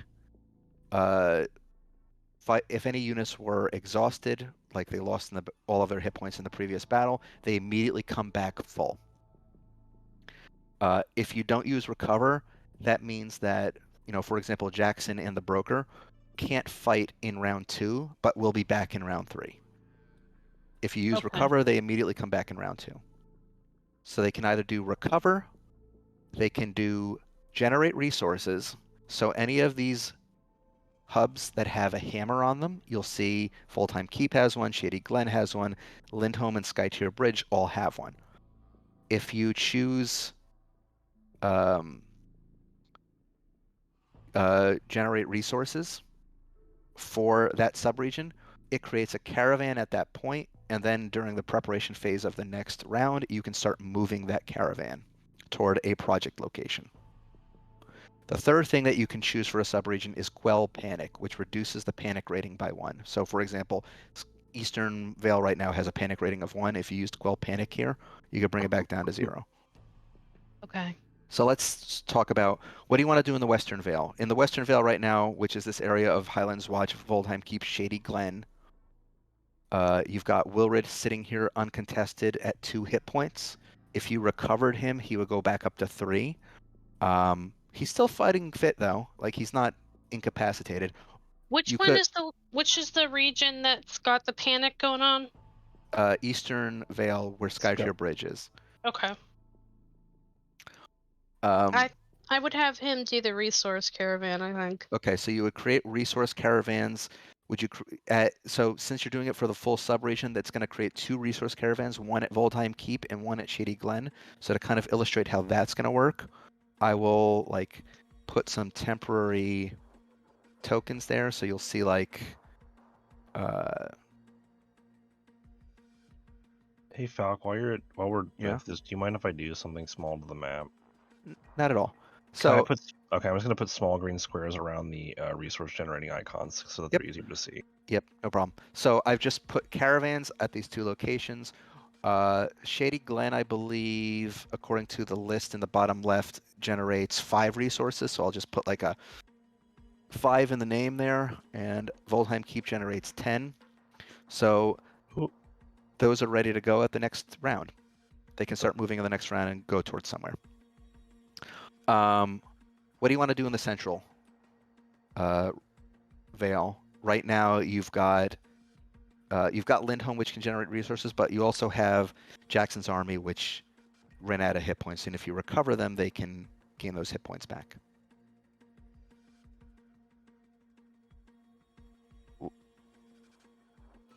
Lauren, you still there? Yes. I spaced out. I'm No so problem. sorry for the last No, few cups. it's okay. I saw the caravans show up, and that's the last thing that happened with my brain. So what do you want to do in the central Vale here? Okay, that's it. Yes, I would like to recover. Okay, so you recover. Jackson pops right back up to full health, and she's ready to go for another battle. Okay. And I'm also gonna do. Oh, wait, is that down here too, or that's a different? This is the Eastern Vale. This is a separate area. You can have a choice of. You can do any of the 3 really. Like you could create a caravan here. Obviously, it's going to get attacked immediately by the zombie horde. You could do recover to bring your broker group back up, or you could do quell panic to reduce the panic rating back to 0. Now, if I hit recover, does that mean this is contested again? Yes, but that won't have any effect on your panic rating. Well, I'm gonna recover first before I quell the panic, I think. Okay, so he's back up to fighting fit. Obviously, there's nothing really to do in any of these other regions because we're doing this for instructive purposes, but that is a full round. Okay. As you can see, it took, just for that small amount, it took a while, which is why this is not going to be a one and done where we do this in one session. Like this will take a couple of sessions probably for us to get through 10 rounds. Does that make sense now? Yes, it does. Yeah. Thank you. Yeah. Okay, great. So I'm going to move these guys back to their starting spots, which I think means I just got to move Wilred and these guys back here. All right. So that being said, we still need 2 people on the Tranquil Vale and 1 on Ashea for whoever wants to like take command of doing all those roles and moving troops around in those regions. Lauren, if it still feels a little overwhelming, I'd recommend Ashea because there's going to be less stuff happening over there. There's only like 2 regions. We could split it, Patty. Right? Couldn't we split the Vale? Or yeah, you can split the Vale. Like I would recommend seriously 2 people do Tranquil Vale because there's a lot going on there and you're going to have a lot of units. Did I miss marking any of the resource generating locations? Let me see. So you've got Voldheim Keep, Shady Glen, Lindholm, Skytree Bridge, Steel Song Homestead, Labyrinth, Forward Point, Alcalad, and the Dusk Fields, I believe, and Santhalasdale and Stevenson Logging Concern. Yep, I think you got them all. Okay, cool. Okay. So that is okay. So you feel you're okay with the 2 of you taking it then? I mean, if it feels like it might be overwhelming, then someone else can do it. I don't want you to feel like there's too much going on. I mean, if Patrick is okay with me splitting it, I'll do it. But if he wants to take it all in his grubby little I would seriously hand- recommend 2 people do it regardless. If not you, then I would suggest Patty and Mel do it because it's a 2-person job. That region. So if Patty and you want to do it, then yeah, I'll put you 2 down for that, and that leaves Mel for Ashea. Now, Okay. that being said, I want to stress that doesn't mean that you are solely responsible for all the decisions with tokens. Like all of you can talk and like discuss what the best options are here. This is more for when it comes to actually moving tokens around, resolving the skirmishes. That's going to be your job. Okay. That sounds Yeah, good to me. we're still gonna we're all going to be working together as a full group to decide how most of these or all of these are going to be handled, because it's a lot. There's a lot. There are you have 40 units on the field. Woo. Yeah. And I will be clear with you. While the first couple of rounds of this game will only have maybe a 2 to 3 enemy units per region being deployed, by the end you're going to see like maybe 10 per region. They're going to be huge battles. It's going to scale up, not only in the number of invading forces, but the threat of those invading forces. You're going to start seeing. Yeah. You're going to go from zombie and skeleton hordes to like liches and Draco liches. Like it's. Oh God. I just thought this would be a more effective representation of a worldwide battle than just having you guys do a bunch of D&D encounters. Yeah, I have a So- I think it's question. cool. Like, it's a Yeah. lot, It's but it's really also very cool. cool. I have a question. Yep. Is it? It's seeming kind of vaguely impossible to do any of the grand projects. Yeah, I kind of feel the Let's same talk way about grand looking at it. projects. It's like Yeah. 500. Like if I had If two I have to whole lower the segments, number, I will. Yeah, because like if I had two whole sections of my 3, this is assuming sending them across the map is not neither safe nor efficient. So if I had my 2 sections that I have in my own area funding just crankshaft, doing it every single turn, I would only have 200 out of 500, and that's ignoring if anything else happens there. So Right. there would have to That's- be a lot of risk of getting them from other regions and Yeah, committing them there's a to getting juggling them. act. I would say so here's what I'm going to say. I'm going to play it by ear. I'm going to keep it at 500. If it turns out that like we're going to come up on round 10 and you guys are nowhere near it, then I will lower it. I will make an executive decision to be like, okay, it's now 200 or 300. Like I just want to again, I have not play tested any of this, so I don't know what's mathematically possible and what's not. So we'll find out together. Especially I because think I had in my mind that like if you prioritized a single project, you would literally be trying to send as much as you can from every single resource generating location. And that would mean like having to basically divide your attention between protecting regions and quelling panic and escorting caravans. Like there's a balancing act.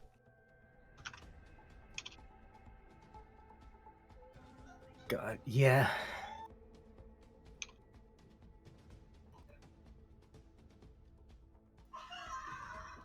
But yeah, I will certainly if it turns out like we're nearing the end of the game and none of these is going to be finished, then Funded. I will lower the amount that is needed to fund it. I just kind of ballparked a number that made sense to me. The idea behind it is that you should be focusing on a single one and that would you might only be able to fund one of them. All right. So on that note, which one are we looking at Yeah. in terms of grand projects? It's a tough one. Yeah, right. They're I all think pretty good. I think None of them are So- central. so. If we want to utilize Alcalad in any of this, Ordinal is the choice. Ordinal or Arcadia. Arcadia is also a good Oh choice. yeah, you're true. It is right. Yeah, Ocean's possible for Arcadia. If we want to do Crankshaft, we can't use Alcalad. Alcalad generates a lot, though it does take a while to get Yeah. there. You But don't know what the as dust Fox, field as again, you don't know what the dust field generates yet. right, as Fox said, we can't have multiple leaving every. We can have a caravan leaving every turn, so we would have a big payoff where we get a bunch of resources every. We'd have a 60 coming in. I'm saying it's a hypothetical. We have a lot of resource generating locations, but if we're saying we wanted to use Alcalad, which generates the most per turn in, then I we will can't- mathematically like assuming you were unobstructed. If you were to send a caravan every turn to Alcalad or from Alcalad to Ordinul as an example, the first one would get there on turn 6, so you would only get there.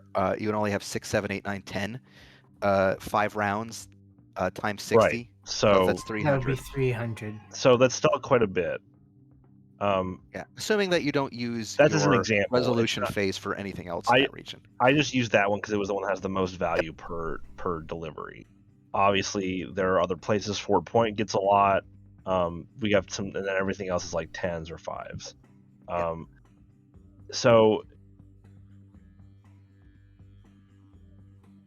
let's see here. Like, what's the closest resource generating to like Crankshaft? Steel Crankshaft would be Song. Steel Song and Labyrinth. The Steel Song Homestead would take 4 rounds. to So get so there. every round you make a caravan, Yep. generate resources, but it can't move on that round.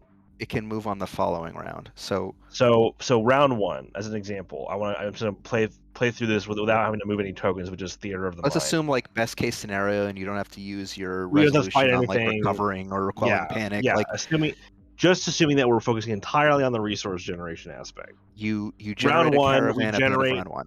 we generate 1 Steel Song Homestead. Round 2, we 2, move it to Zephyrn's Gate. Yep. Round 3, we move it to the node between Zephyrn's Gate and Crankshaft Hold. Round 4, it arrives at Crankshaft Hold. Yep. Steel Song Homestead is what? 10? What was it? 5? 10. So Okay, that's so it it's arrives. round. So it starts arriving around 4, and if you are creating one every single round, like best case scenario, that's 10 per round from round 4 to 10. So if we're optimal with Steel Song Homestead and we're trying to go for that's Crankshaft, 70 resources. Is it 60 or 70? 70, because the first one would arrive on round 4, and you'd be able to do it up until round 10. Right. So that's okay. 7 rounds. But yeah, okay. And it's because of crankshafts. We don't have dust fields. I don't really know how we could. I don't really. I mean, even with saying you're going to hand wave stuff, I really don't know how we could justify dust fields giving us any resources. Even as things get worse. Because I mean, you will see that there will be things that will be deployed into our draw if you choose to combat them or address them in any way. I guess that's there true. may but be like, benefits. Yeah, I guess it's true. We I guess could we'll see send what the happens. blue hearts. If somehow we get into Wardrow and we defend, and then a character contacts us, and then maybe we can do something. But right now it's not really an element because we didn't make any connection, so we can't really just suddenly be like, "Hey, send us your shit so we can shoot a laser at the moon." Like it's just not going to work out unless we have a foot in the door. Yep. We should have visited, gone with Dune and Ina and Uno on their vacation. So here's the thing. Yep. Mm-hmm. Labyrinth generates 10. Where's Labyrinth? That's in the Orklands. Round 1, 2, 3, 4, 5. Takes a while for them to get there. Is it even possible without the dust fields to do crankshaft? If you're sending stuff from the other places in the Tranquil Vale and the other, you don't know. I don't know. So let's do the math, because you're right. Maybe I didn't think this through. Well, like I said, it's possible that it's possible that dust fields. You know the value of dust fields. I do know the value of dust fields. So it's possible that with that involved, we could do it, but we don't know what it is. So let's figure it out. So let's do some math real quick, right? Let's say best case scenario, because obviously we don't want to factor in best case scenario because a lot of other stuff is going to be happening. I don't think we're going to have best case in this situation. Yeah, I know, but that's why I'm saying if under best case scenario it's only just possible, that means that it's not possible.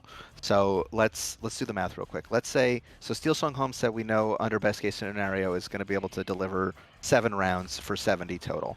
Labyrinth is going to be able to deliver, so if it creates it on round 1, it's going to go 2, 3, 4, 5. It's not going to get the first one there till round 6, so that's 5 rounds. So Labyrinth can generate basically 50. Full-time keep is 2, 3, 4. Starts on round 5, so that's 6 rounds. So that's, I believe, 60 as well, because they're 10. Shady Glen is 5. It also arrives first on the 6th round, so that's 5 rounds. Shady Glen at most will be able to deliver 25. Lindholm wouldn't arrive until the 7th day. So Lindholm could only deliver 20. Sky Tier wouldn't arrive until the 8th day, so that's 3 days, so that's 30. I don't even know if the Logging Concern and Synthalis could even get there. So Syntholis probably not. Logging Concern maybe. Logging Concern can get there on the 9th day, so that's 20 from them. And that's everything within reasonable range. Synthalis couldn't get there. Well, let's take a look at Alkalot again. Can Ocean get there? Alkalot, if it takes an ocean route, let's see. So it goes. So it generates on the first round. Round 2, it's here. 3, it's here. 4, it's here. 9th day. 5. So it can get there by the 9th day. Yeah, so it would only be able to contribute 2, which is 120. And then, yeah, Synthalis can't even get there. And Cerulean Archipelago would be 1. Forward point. So that's round 2, round 3, round 4, round 5, 6. Maybe going north, 7. it might be able to get there. Oh, that's a good point. The north route might be possible. Yeah. Through Arcadia. 3.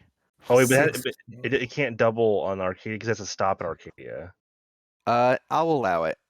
It would get there by the 7th round if it went by the Arcadia route. So forward point would be 120. So if we're to add all this up, and again, this is like purely focusing on resource generation. This is if we're not considering any obstacles and we're funneling every possible into crankshaft. What's the total? The total is 515, which is just enough. So that's ridiculous.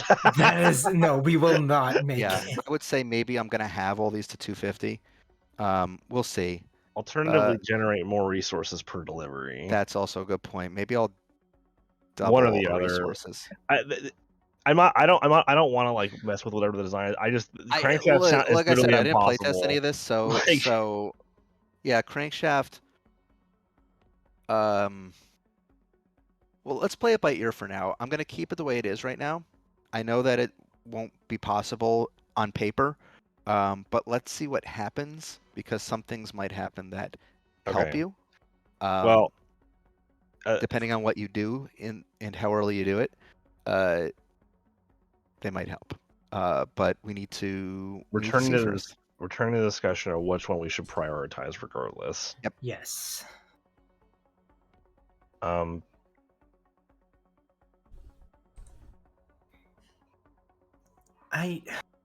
So it basically seems like 1 in 3 is going to make the final whatever we have to do, I guess, physically on the moon. So I will explain to you what the second one will give us more time. I kind of glossed over it, but Zelenthis would have explained to you what the plan was, at least according to what Calenthis had figured out. The idea would have been that once the pale moon arrived, they were going to fire the big fucking laser at it to damage it and slow its descent. And then they were going to load you guys up on a void craft to send you to the surface. On the surface of the moon, you would have had to make your way through the interior of the moon itself, through caverns and caverns of undead, until you found the pale moon's avatar, and then you would have had to do battle with it. Quick, I know you said that you're just going to hand wave logistical stuff, but is there an explanation for us being able to breathe or survive on the moon's surface? Yeah, is there a device or something that there's an atmosphere. Oh, there is. Okay. Yeah. Got it. It's divine magic. It used to be a child of Pelor. Like it's just been twisted and corrupted. Okay. Well, I don't know if it's got like undead air, so it turns us into zombies. I don't know. I just want to make sure. Yeah. So. Yes. So to give you within that context, what 1 in 3 mean. So 1 is going to reduce the challenge rating of all of the encounters that you come across. That includes... But not the final one. No, the final one. Oh, okay. So the Voidcraft Armada is going to reduce the number of encounters, so it'll get rid of a lot of the intermediary encounters you might come across, the random minion undead, but it's not going to get rid of the big encounters. Okay, so the explanation for that one is basically we bring a bunch of our homies along, and they intercept the stuff that we would have to deal with otherwise. Yep. Okay. Whereas the super laser is going to severely injure the moon itself, so it'll not only reduce the relative threat rating of all of the actual undead hordes, but it will reduce the threat rating of the pale moon's avatar when you encounter it. Oh, That's pretty fucking useful. Um, it is. The dome defense is more of an RP thing, in that obviously when you go up to the moon, you're going to be fighting through a lot of different encounters depending on whether you're going to be fighting through a lot of different encounters, depending on how long those take you. If you need to ever stop for short rests to recover your hit dice, the more time you take up there to accomplish your mission, people are still going to be fighting the hordes of undead on the ground. And I'm going to be doing rolls after every encounter that you guys. I'll explain this mechanically. I'll pull back the curtain a little bit. I'm going to be doing rolls basically after every combat encounter you guys have on the moon, where if it's almost like a death save, like a 50-50 shot, if it fails, someone you know and care about is going to die. Oh god. Uh-oh. The dome defense changes that from a 50-50 roll to like an 80-20 roll in your favor. Jesus. Hmm. That sounds pretty important. That does sound pretty They important. all sound really important. Ugh. Oh I golly. think in character, Ellen would want to prioritize the safety of the planet first. Yeah. Like, at least the safety of the planet her wife and children live on. Yeah. No, I mean if we're looking at this from a narrative perspective, the dome is kind of like I don't know why we wouldn't do it. Mm-hmm. Yeah. Yeah. So Leaning, From that leaning towards perspective- that a little. from that perspective, it might be the thing we want to prioritize, but then maybe try and do one of the other ones if we can justify doing it. So If we maybe like can- first priority, second priority. That's Yes. what I would Yeah. recommend. A Which second one's priority to second me. priority? What's that? I was just asking what you were saying. Well, I mean, I know we had a conversation about it. Right now, I'm leaning towards the Voidcraft Armada because it's the more reasonable to achieve. If that changes, we could I mean, we could.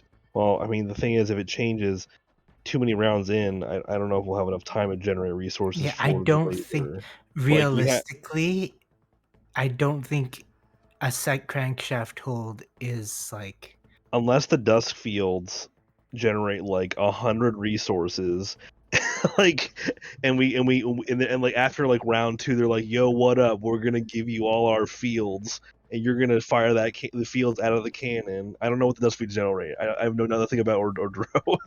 Like if they're like, hey Thank you man, for Renaissance Italy. okay, so they generate paintings and bread and pasta and they shoot that out of the cannon. They generate Da Vinci. Cannolis. They blast the moon with his crazy flying machines. we blast the moon with pasta juice.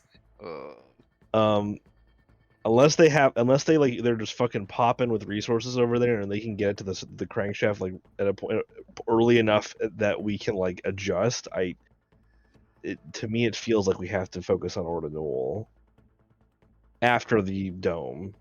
Actually, sorry, sudden mechanics question. Yep. Can the unit only scout for the region it's in? Region, yes, not sub-region. So, like, again, let's say that you're having Roberta Jackson scout. She will find a scout result for any of the regions of the Tranquil Vale. So, like, if a unit is deploying anywhere, Okay. not just in her sub-region. Okay, but she will not be able to send a unit to scout for someone in like the Cerulean Nope. archipelago. Nope. That makes sense. Someone in the Cerulean Archipelago will have to scout. Another question: will something be able to land like here, in the middle No. of the ocean? Nope. Okay. Any of the small circles cannot have anything land on them. So that Oh, and that actually makes resource delivery by sea a lot safer. it They does. can chase you though if you don't kill all the undead that drop down at the population centers. So like, let's say that there's like a couple of undead units that drop at Skytier Bridge and they win the skirmish. Then on the next movement, they can come up to the ocean and start coming up through the ocean. They won't be able to move as fast, but they can intercept you. I really But like will the they be- idea of I just like the visual idea Go of ahead. all these like these zombies and Horde of skeletons zombies just dropping into the just ocean. Yeah. they're just like swimming. They're trying to swim and chase after a bunch of boats, just delivering like metal and wood. This is really funny. It's like, the world's fucking ending, and they're like, we gotta stop them. Stop the fucking delivery bus. Yeah. I don't know. I just Yeah. So with that in mind, like ocean travel can be relatively harmless as long as you kill things on the mainland effectively. Or Mhm. you don't encounter, or you don't have to deal with like they're obviously very similar to how you have certain units that can fly very fast. They have certain units that can fly very fast. So like, you know how you have the airship armada, which has the flyer trait and lets it move two hubs in a turn instead of just one. Yes. They have some like that as well. Oh no! golly. Hello. Oh.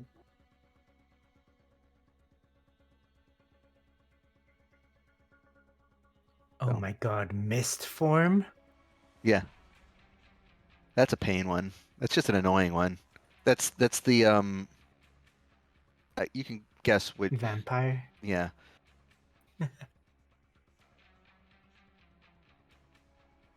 Yeah, there's some really nasty ones here if you look at the enemy traits. I'm scared. Me too. Yeah, like this is a battle for enemy the trait, planet. Astral Eclipse, the great cataclysm faithfully recreated. All in creation, bend my will, etc., etc.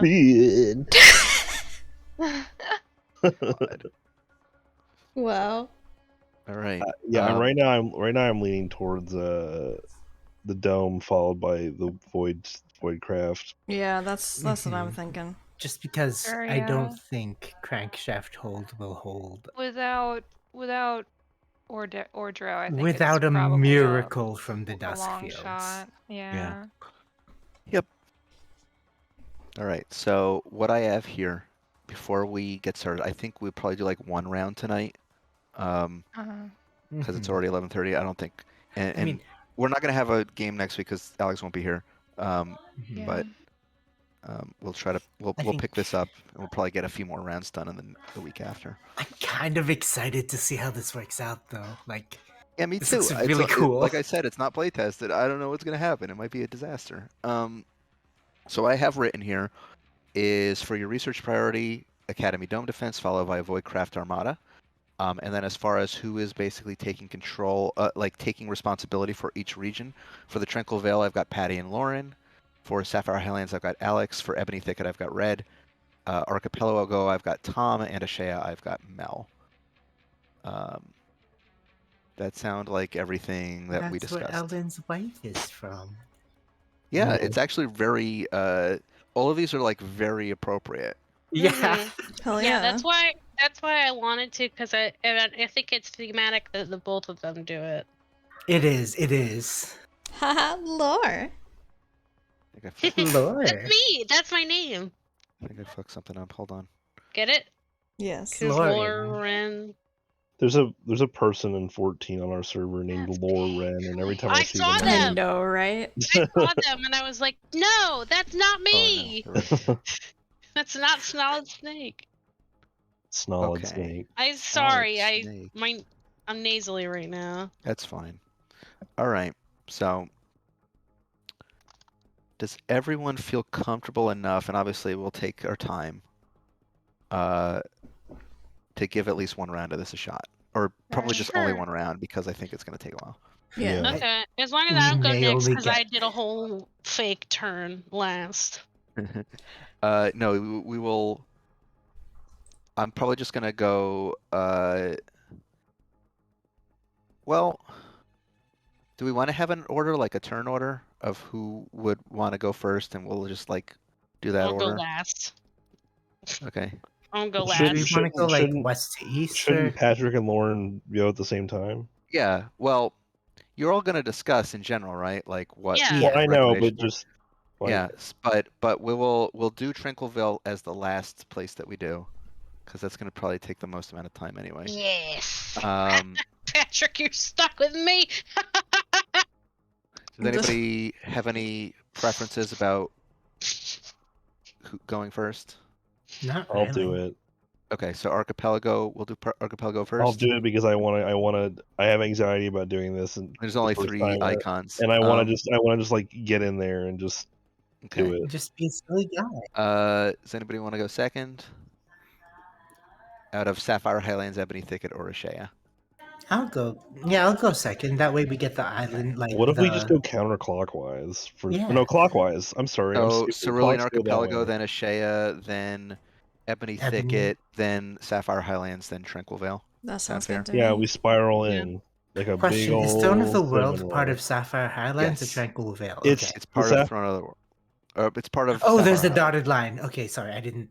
Yeah, see. sorry, it's really poorly done. You want Mostly me because to? I have You all want of me to these. draw a different color line separating the whole? That might help. Yeah, I think just demarcating where the different macro What regions are. color should I Yeah. use? I'm already using purple, like light blue, and green for the other things. Whatever so it you think shouldn't- will stand out. Maybe like a deep red, maybe deep red.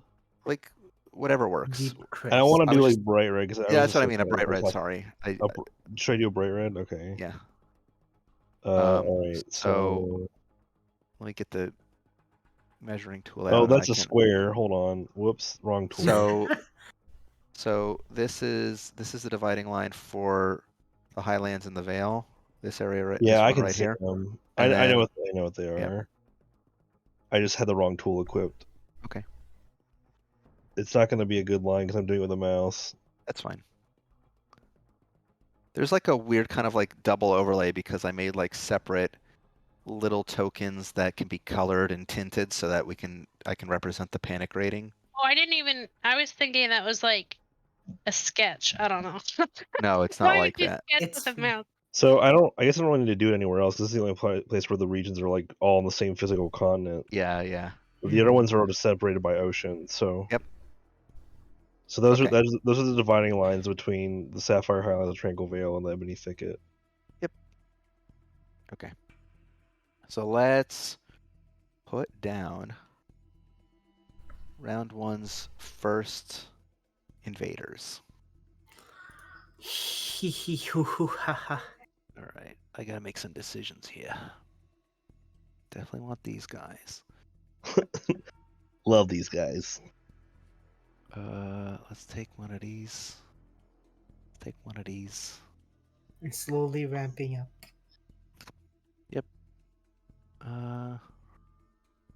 One sec. Yeah, we'll just go with that for now. All right, so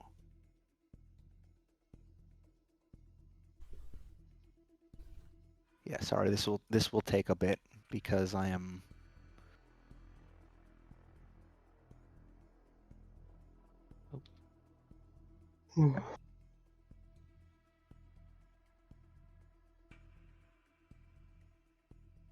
okay.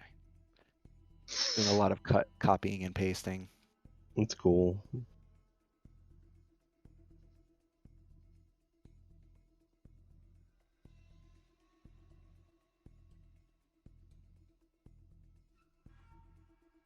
Okay.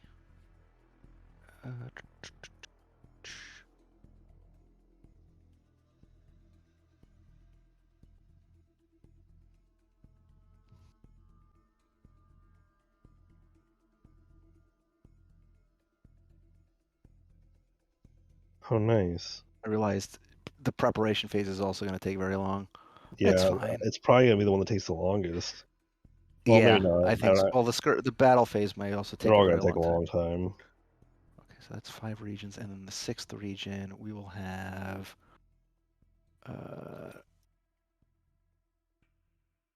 I should just say fucking by level boost for my other retainers. Okay. All right, so that's what we're gonna do for those round 1, and then we will deploy them as follows. So I'm just gonna stick these in the boxes, and then I'll reveal them all at once. Okie dokie. Okay. We'll put them there.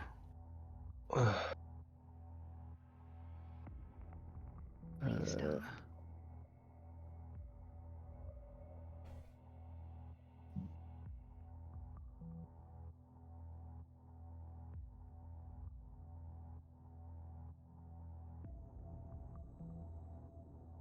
Yeah, that's what we'll do. So these guys will go here. These guys will go. I'm doing this totally randomly, not because obviously they're gonna drop wherever they drop. They're not gonna prep based on like what you guys are doing because they don't know. But yeah, they're not like, You have an opportunity to react to them. They don't have an opportunity to react to you. yeah, because they're the invaders. Like they don't. Most of the Yeah. enemies are gonna be not very intelligent anyway, right? So Correct. I mean, later there might be some intelligent. Yep. Okay, so these guys will go here. And these guys will go here. Okay, so now I'm going to reveal this round's invaders. The upcoming invasion. Fuck. Bollocks. Let me zoom in. Flesh eater. Oh yeah, you already did it. Never mind. Yeah, I'm moving them so you can actually read them. Oh god. Oh god. Okay. Zombie horde. Giant skeleton. Zombie Melee, hordes, leave this siege. place. This is our house. Siege evasion. Evasion reduces damage done, and the Oh, I approach see. here needs more damage done. Melee. Siege. Melee is defeated by stealth. Siege is defeated by melee. Okay. I don't think I have any stealth units in the archipelago. Do I? No. God damn it. Okay. Melee. Archipelago. Defender. There's lots of melee units in this first round. This unit adds 1 dice to the dice pool when deployed at This archipelago unit hub. has a soul. Get it? Okay. Oh wait. So if it says ocean vessel, that means it cannot go to land, right? It can go to land. It just means that it can travel 2 hubs on an ocean. Oh, gotcha. Okay. Mm. Okay. So magic, no interaction there. Siege is weak to melee. Melee is good against siege. So I actually, correct me if I'm wrong, Falk. Mm-hmm. The enemies that are landing in the archipelago are a siege and a melee, right? Yep.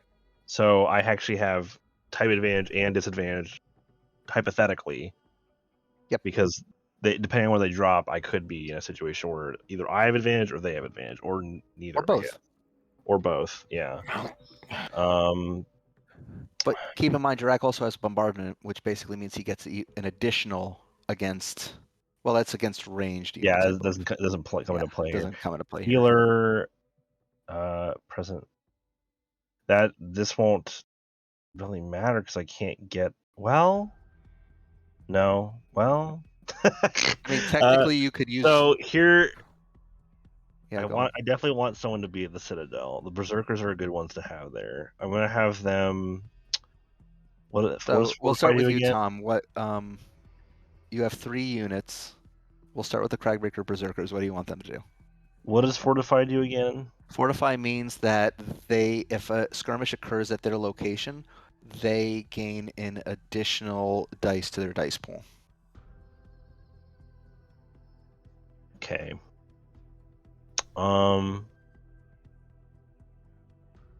Game rules. Movement, fortify, scout.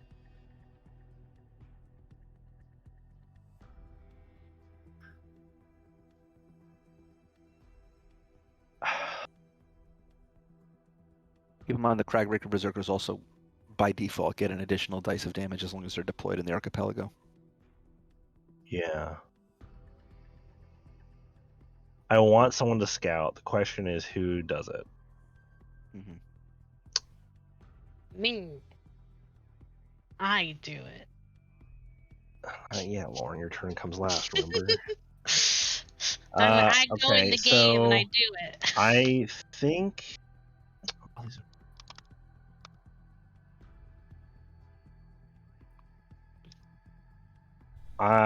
word point is important. I should leave someone there. The Berserkers have access to Bonemore and the Pit, which the And other the forward two, point if they have to go there as well. yeah, and the other two can't get there. The Artor's clerics can get to He can get to Rime Rime Harbor, Harbor. and That's about it. Well, that's Rime it. Harbor's I would technically, since it's on the coast, I would consider it an ocean tile. So he Well, could yeah, technically. but it would. I still only he don't. Even then, he'd still only be able to move to here. Like he wouldn't. Center piece. He Yeah. wouldn't be able to move resolve in another hub. It's the only hub Right. he can get to. Yep. Jurok's Navy could also. Well, he gets to Rime Harbor and he can get to Citadel. That's. Yep. I think his only things. Or he could go out here for whatever reason if he wants to like go up the coast of. Yeah, if that was a thing I wanted to do. So strategic in terms of the most sense, it makes sense to have the Berserkers ready to move, have Jurok scout, and then have Artor ready to move because it could be Rime Harbor and Yep. he's the All right. closest. So I'm if gonna have Jurok is Jurok scouting, is gonna scout which one's he gonna scout for? the giant skeleton. Okay. The giant skeleton is going to drop here. Okay. Melee is good against siege, right? Yes. All right. No. Yes. Yep. Melee's good against siege. Problem is that Citadel is the main point, so if the other enemy drops there, then I'm gonna look like a dummy. But I can't get anyone else there to defend. Keep in mind that you have other allies in other regions that have emergency deployment. So That's true. if you need to use any of those, they can hop over there. Yeah. Okay. I'm just gonna go with what I can immediately see. So I'm going to send the Berserkers to the pit. Okay. So you're free to move them. Okay. And then I guess for Artor, I'll just maybe it would be smart to move him. No, because do I fortify him at Unreleased Embrace, or do I move him to Rime Harbor and make him a more central position? Do you? Tough. If you move him to Rime Harbor, he can easily use a movement to get back to Umberlee's Embrace, the pit, or the forward point.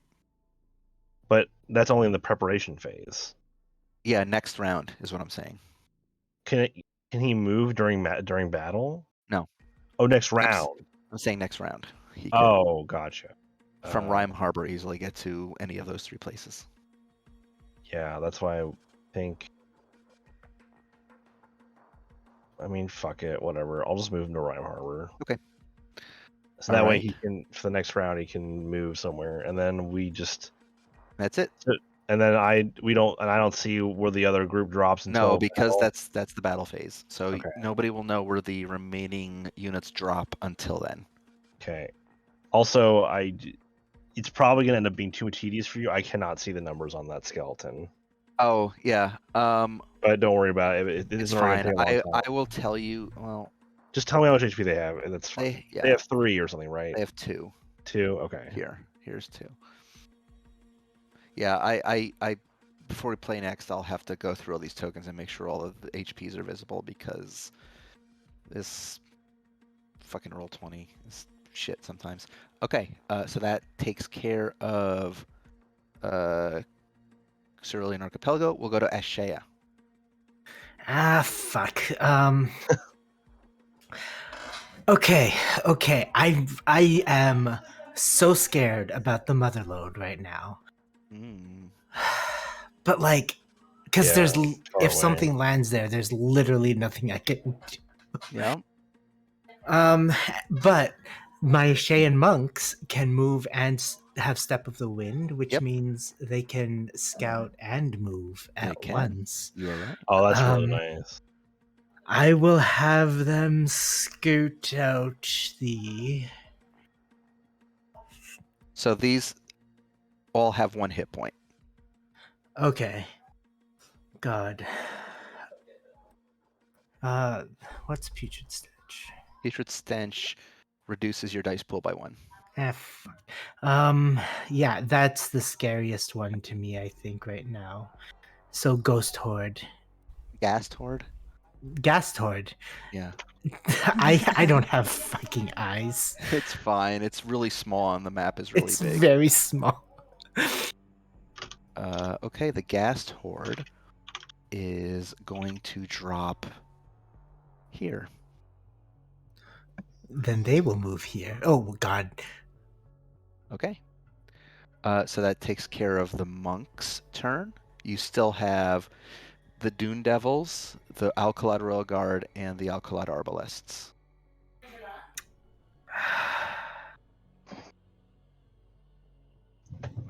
Are the Arbalests like Dunes people? What do you mean?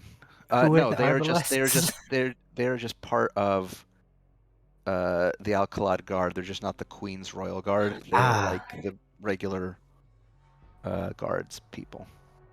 Like the city guard. The one that we drank with, question No, you mark. drank with the Royal Guard, the head of the Royal Guard. Okay. But she, like, the Alcalad City Guard and Royal Guard are all women, so she was, has authority over all. Yeah. Basically. Good. Helpful. Very good. Oh god. Okay.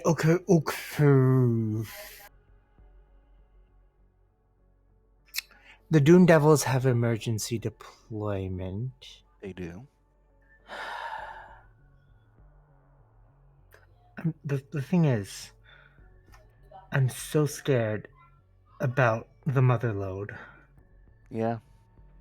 Unfortunately, you can only use emergency deployment during the preparation phase. You can't. I know. It's So you either have to like take a shot in the dark, or you have to just like the only ones who can move during the battle phase are the Blue Hearts. Yep. Let's see. What's at the Motherlode again? It's just a play. It's where the largest location of Evacuum is, but and that they're getting funneled up to Alcalad, but Alcalad is the one that's going to generate all your resources. I didn't want to have you all have to get it from the Motherlode because it would be impossible. So Alcalad Thank has no naval units that can go down there. Yeah. Yeah. Also, the problem is like the thing that I'm mostly scared about is that the panic rating in like the monk schools zone rises to 5 because I can't defend the mother load. Unless you send people there, but then you can also just spend every round quelling panic because you have no resources to generate there and you have no units. I could. But if they put stuff at the monk school as well, then it's going to go up faster than you can quell it. Yeah. But for the first round, it might not matter. That's true.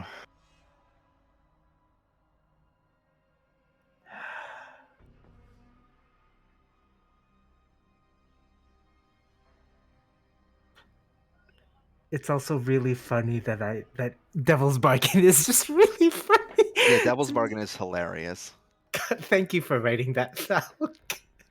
Yeah, because basically to paint a picture with your mind's eye, they have emergency deployment and Devil's Bargain, which basically means if you choose to use Devil's Bargain, they basically manifest in any location through hell portals and immediately kill like the enemies. But its hell portals opening up in the middle of a populated center freaks everyone out, and the panic rating goes up by 2. That's fun. Yeah, That's funny. yeah. That's like that is exactly what I was hoping it meant. It's just great. Mondays, am I right? Yeah. So what do you want to do with? So you've used the Ashamed monks to scout. You've done their thing. Scout, You still have yes. the Dune Devils and the Royal Guard and the Arbalists. What are you doing with the Dune Devils? The Dune Devils, I would like You to. can emergency deploy them out to Motherlode if you're that worried.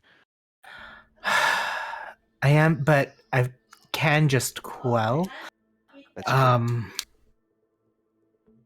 Or I can bring them to the monk schools and one of these lads out to the Wellspring Font Yeah. to have my bases covered. Up to you. You still have 2 units, so you don't know where they're going to land. They could land together for all you know. That is true.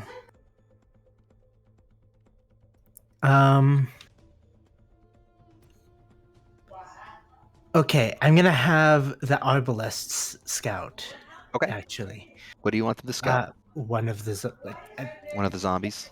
I mean, There's only 2. Yeah, there's only zombies left. So, the zombies. Gonna go here. Ah, fuck. Well, here we go. Oh. So you're emergency deploying out there? Yes. Okay. And you have so that takes care of 3, and then you have the Royal Guard. The Royal Guard are gonna lock down Alcalad. They're gonna fortify? I'm gonna fortify Alcalad, yeah, because Okay. So you have a fortify there. yes. Keep in mind that they have Dune Defender, so they get +1. Oh, they do. You know what? I'm gonna move them out to Wellspring Font. Okay, so just no in fortify? case. No fortify, because that way I have up like 2 dice here and 2 dice here. Yeah, you don't know where that last one is going to. I have no idea where that deploy. last one is Right. gonna be. So that takes care of all of your yes, your guys. my Okay. prep. All right. That brings us to the Ebony Thicket. Yeah. Let's go clockwise. We'll start with the Wild Hollow Hunters. All right. So, ugh, there's a lot of people here, but there's also a lot of nodes. Yeah. There's a lot of people in Orda Newell specifically. Yeah. They can't. Oh, this is actually a question.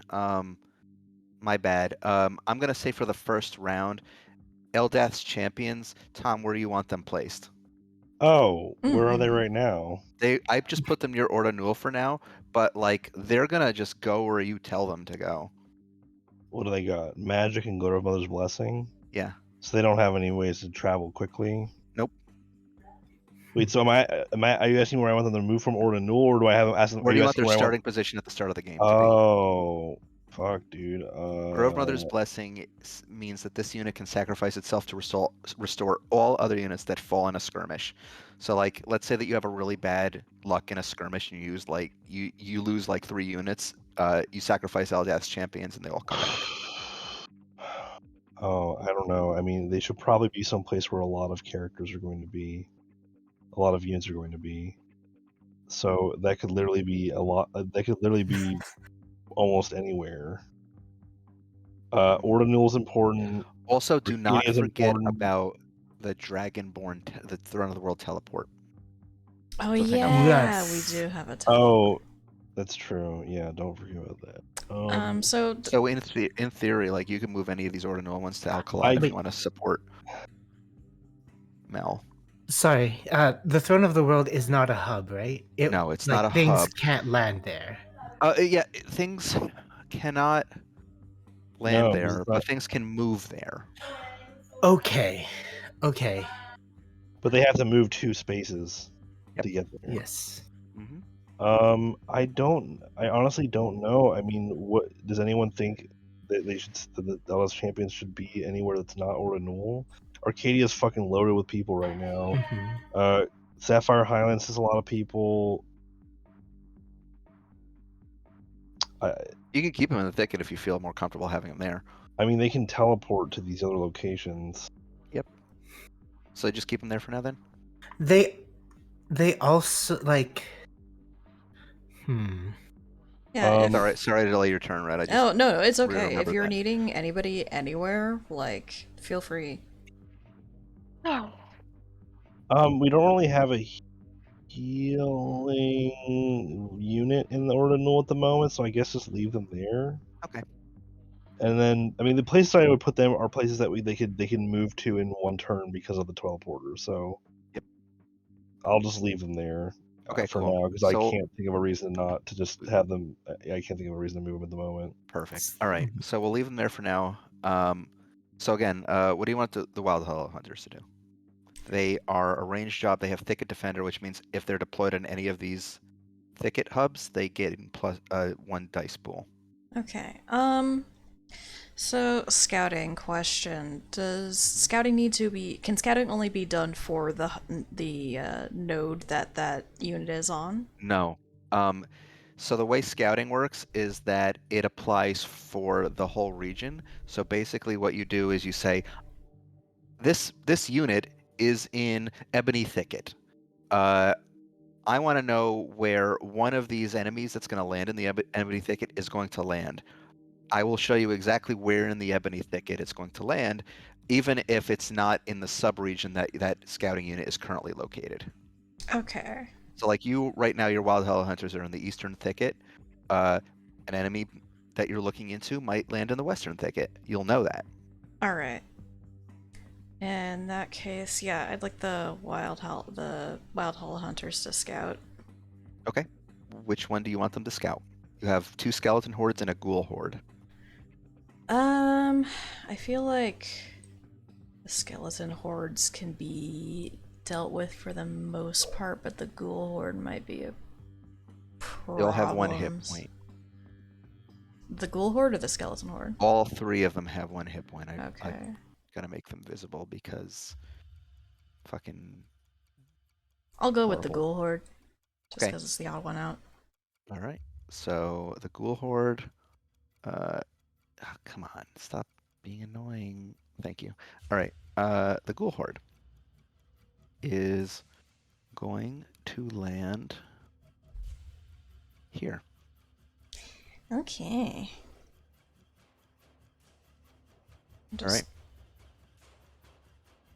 Alright, so I guess that's currently it for the Wild Hollow Hunters. They can't move. No, they cannot. Alright. Okay. What do you want Alonzo's druids to do? Oh gosh. I kind of want them to...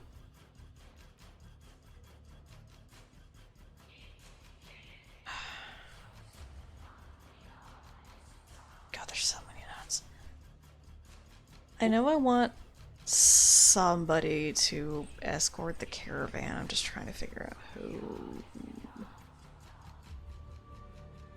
Like... It's gonna take a while for pretty much everybody to get there. Yeah.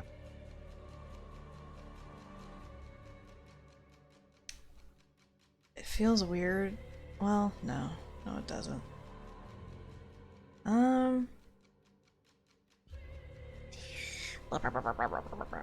Sorry, I'm thinking about it.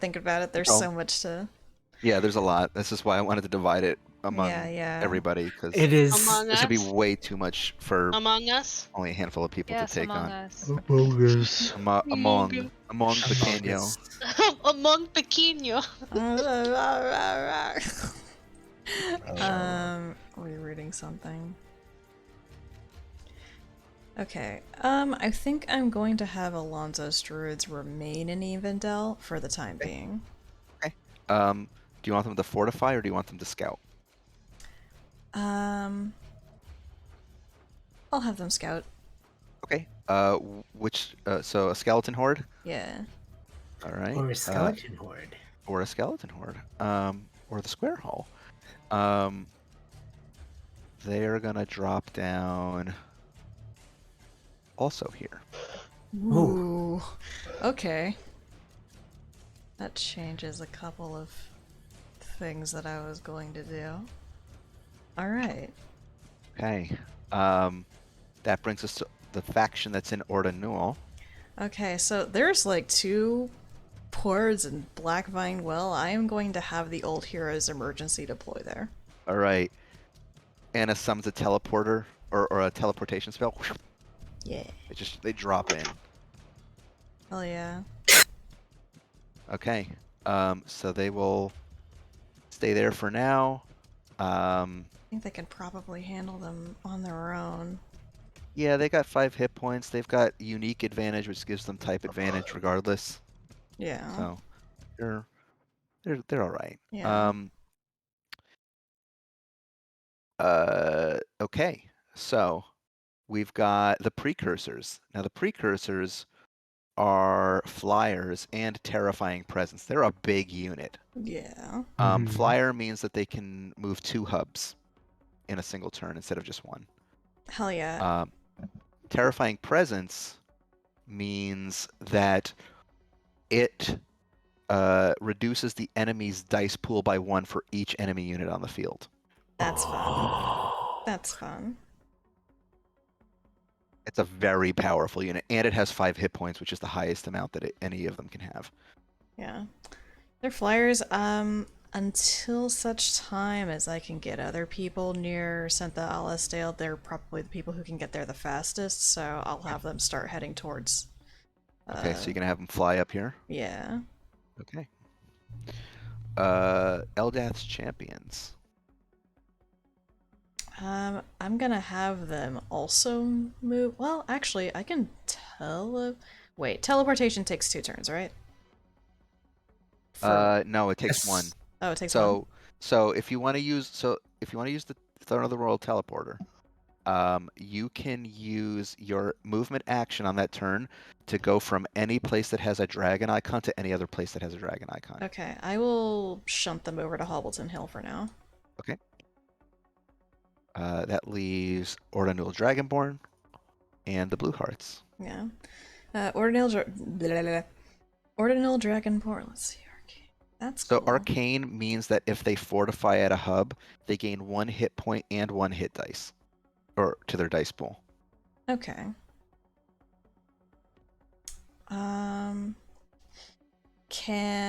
So a unit can only fortify or move. It can't do both. Correct. All right. I'm gonna have them stay in Ordinul for the time being and fortify. Okay. So fortify means that they gain 1 temporary HP, and fortifying means that they gain 1 dice pool for fortifying, and Arcane lets them get an additional dice pool. So I'm gonna represent that as a 2 in blue and 1 extra HP over what it currently has. Nice. Blue Hearts. Now, the thing about this is that emergency deployment lets them move on their preparation phase, so they can go anywhere right now. Mm-hmm. And then Avatar Bearers lets them move again on the battle phase. So you could basically be like, oh, I'm going to have them go here, but then things change after you see the whole reveal, and you're like, oh, I'm going to have them go here instead. Yeah. I think Just to clarify, This could be a thing where, like, you don't have to move them right now. You can wait until everything else has been done this round, and then decide where the Blue Hearts go. The travel anywhere trait works both in the prep and the battle phase? Yes. Yep. Okay, that's what I wanted to For clarify. us specifically. Yes. You Yeah. specifically. For the Blue Hearts, yeah. So, like, you don't have to do this now. Like, the Blue Hearts could be the very last thing that anybody does in the prep phase, if that makes sense, because, like, you can wait until you see more of them board. Yeah, I think I will hold off on Blue Heart's movement, like, unless we see, like, if we see something that makes us go, like, oh, fuck, then we can just have them move there, and if battle phase starts and something else takes priority, we can have them do that again. All right. So we'll hold off okay. on that for now. So we'll hold off on the blue hearts, and that concludes the Ebony Thicket. All right. That brings us to the Sapphire Highlands, Alex. Okay, all right. Let's start in the south with the Orc hordes. Okay. So Yes. the Orc hordes have a type of each unit. So they have a magic, a stealth, a siege, a melee, and a ranged. They all have forced march, which means they can move 2 hubs at the expense of 1 hit dice from their dice pool. And then in addition to that, you have the War Chief from Logzol, and you have Healer from Urzoth.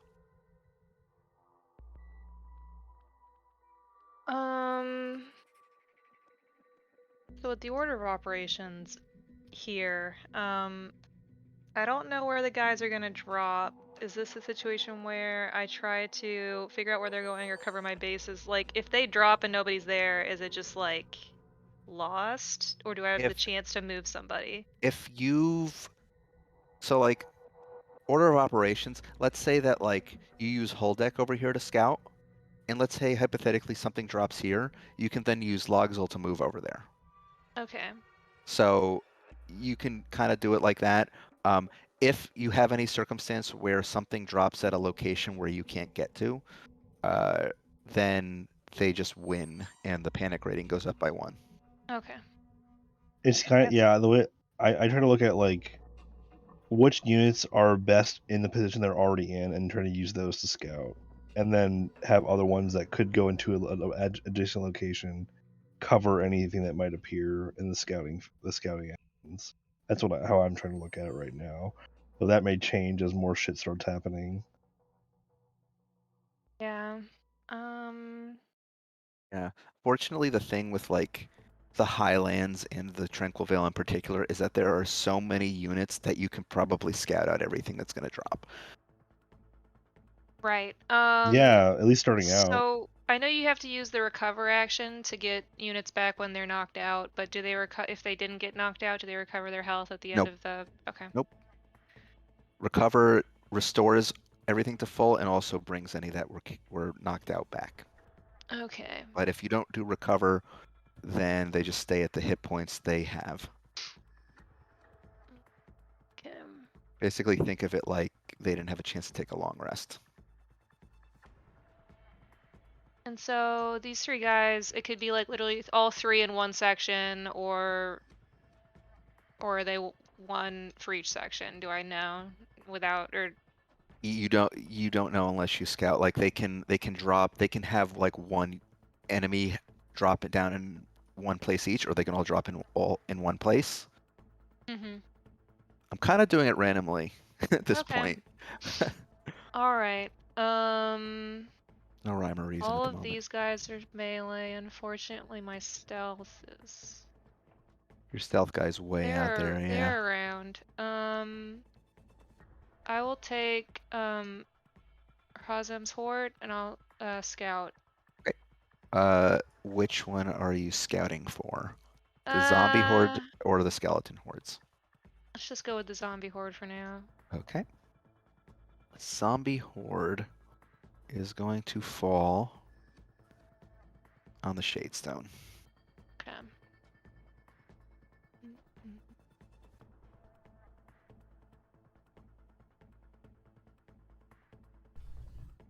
Okay. Do I know how many health they have? All of these ones have 1 hit point. I will say that everything on the board except for the giant skeletons have 1 hit point. Okay. All right. Giant skeletons have 2. And next time we play, I'll make sure all of them have visible hit points. Am I only staying down here, or can I use my other guys? You can use any of these guys. I just thought we would start with these ones, but if you want to do these other ones, then we can do that Oh, instead. Falk, I've played so many strategy games, my friend. I'm figuring I just have to get in there, get my hands on it. Alex is like got the math like floating in front of their face. Yeah. This won't mean anything to anybody but Red, but I've got like pure Rob Zachney brain going on right now.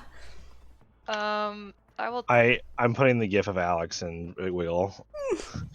Yeah. Yes, that's exactly it. I will take to both. I know it's Everyone not. should- It's sorry. Everyone should be able to move these tokens, by the way. So like, feel free to move them wherever you want. Yeah, I was moving them. Okay. I know it's more. Go ahead. Sorry. No, it's fine. It was unrelated. I'm You're still actually doing thinking. the. You're actually doing the thing. No, you can go. I'm still thinking. I was just making a comment that the music playing in my head right now, even though it's not really appropriate because it's like a world map thing, is the battle theme from Three Houses. Fallen Winds, I think it was Oh, called. Yeah. Here's the thing. Don't forget about the Lady of Changes units. They're just Oh, I off forgot here. about the Lady of Change. Yeah. What do we just like have? We'll resolve them at the end because they can kind of go anywhere, but you want to make sure that they go places where other units are because otherwise panic will go up by 1. Yeah. And also these guys are very weak because they like have 1 hit point unless the Lady of Change is with them and then they get more hit points and more attack dice, I believe. Mama. I will use this crankshaft regular to scout. Okay, crankshaft regular to scout. So you're gonna scout I'll scout just one of one of the skeletons. All right. Skellingtons. Skellingtons. Okay, so this boy is gonna drop down. I mean, you're all pretty well covered here. I think they're gonna drop down on the Steel Song Homestead. Oh. No. Uh-oh. There. Okay. That is fine. It's not fine, but it's fine. Mom and Dad are there. They are. We have to save them. It's okay. I'm Mom, gonna... Yeah. Mom comes out with a blunderbuss and just is blown away. I love the idea. Yeah, The that's what happens. Fucking Horace's mom just fucking blasting like Sitting on the porch in a rocket ship with a fucking shotgun. And then I started blasting. So That's a- anyway. that. There has Well, to be a anyway. moment where that happens. Started blasting. She has to just I'm fucking just- shoot somebody with a shotgun. Planning Fucking who- vampire just blasted away. Who do I want to move and who do I not want to move? I will.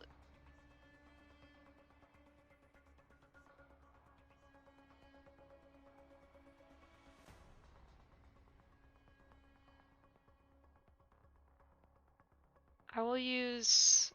Well, I'm trying not to lock myself into something.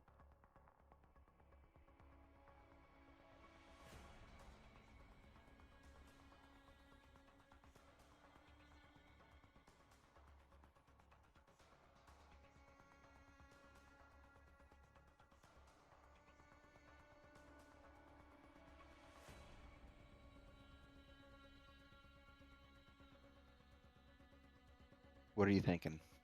Well, I'm just like I'm trying to think a few moves ahead, which is why it's taking too long. I'm trying to see if I can. Because Bearing there's in a few. mind that more and more are going to show up Yeah. in subsequent. I'm trying to get people out of extremities into places where they can move to any point on the map in one move. So, can I move people? Like, Absolutely, you have control over all these tokens. I want to go ahead and move whole deck to Morbashar. Okay. So any of them can strike out if they need to. Okay. I do want both mercenary bands to intercept. Skeleton. Okay. And then I want to move the airship to Zephyrins. Okay. I'm going to have. You still have this. Yes, I'm going to have Durandare's army intercept, and I want to move Liza down. Okay. People I haven't done anything with are the orcs down here. You haven't done anything with Logzol, Urzoth, or Mana. Yeah. I will use Urzoth to scout. Okay. So the final skeleton in the Sapphire Highlands is going to appear at also the Steelsong Homestead. Oh wow. It's a party up there. Wow. Wow. Well, What does fortifying do? It just gives them +1. It doesn't affect their movement at all, or it's just They per can't. turn. They can't fortify if they've already moved. Yeah. Fortify basically means that you gain +1 to your dice pool on the battle on the combat round. So it's like if they, but you can't. Yeah. Okay. So it's like if somebody dropped right on you, you're able to do that. Basically. Okay. All right. I am going to move logs all up. Okay. Just a real party over there. I just want to be safe. Yep. And then you just have Mana here. I think I'm gonna leave them down there. I guess if they're not doing anything else, they can fortify. Okay. So they will fortify, Kathy, giving what are them you a doing? +1. On bathroom. Okay. All right. So that concludes everything in the Sapphire Highlands. Yes. All right. Cool.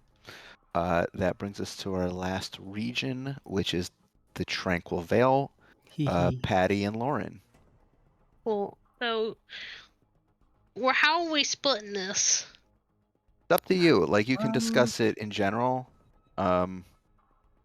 So the things you have to worry about is the 2 armies in the Central Vale here. You've got the 3 company units, and then you have all these boys in Arcadia.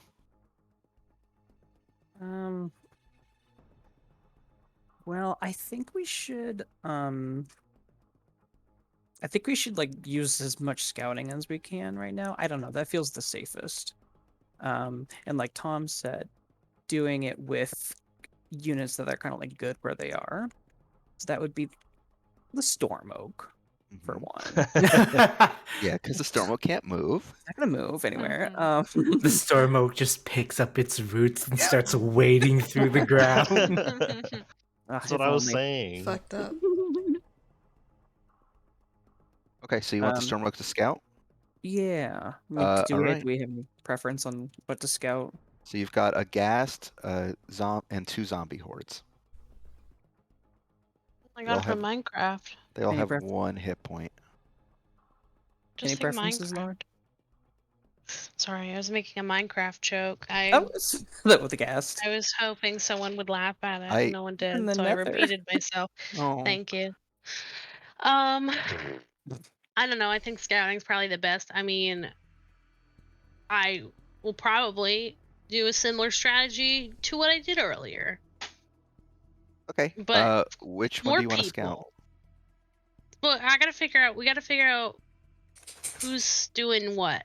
Yeah. Okay. How many units are there in here? 1, 2, 3, 4, 5. There's a bunch in Arcadia. 9, 10, 11, 12, 13. Oh, there's not even an even. Damn it, Fal. It's not an even number. Sorry. So, to give you like a brief overview, especially the ones in Arcadia, because that might like inform your decisions. Storm Oak's not going to move. So Let's it get that out of the literally can way. only it can literally only do fortify or scout. B team can go anywhere because they have emergency deployment. That's true. Well, we actually have quite a few emergency deployments, don't we? Yeah, you have all of stealth- these guys down here, so you're probably like pretty safe. The Arcadian gangs and the city guard all have city defender, so which means if they fortify, they gain an additional hit dice or dice pool. Yeah. Same with the Academy mages; they kind of get a bonus too if they fortify. And the other 2, like healer is basically a supporting unit, and Bowls is really good against stealth units. Yeah. This is all very fun. Yeah, so let's do some scouting, and then we can maybe warp all those stealth units to where they need to go, and that kind of disperses them nicely. All right. So you want to start with the Storm Oak then? Yeah, let's do that, and then which one do you want to scout? The Ghast or one of the zombies? Let's do the Ghast. Okay. The Ghast is going to drop. Hold on, I gotta scroll over the whole damn right map. into Arcadia, where he gets annihilated. I mean, they don't know the that. Ghast is gonna drop at Highlands Watch. Oh, come on. No, that's fine. Nah. Okay, so then let's have. Do you want to use one of those emergency deployment units, Ren? Lauren? Yeah, let's Okay. do that. Where is it Um, again? The It's out at Highland. Highlands Watch. Over on the Uh, left. Okay, On the hold. left, I yeah. have to zoom in again because I can't read. Yeah, I know it's really hard. And Yeah, I'm on I've been zooming in a and out. crop researching. So your emergency deployment ones are one of these three company units. Wilred obviously has the most hit points, or the B team. Um, I'm gonna send the B team over. I think. What do you Okay. think, Patty? that sounds good. All right, the B team I could probably think so. single-handedly deal with Yeah, it. the reason I want to send the B team is because of that putrid stench. Yeah.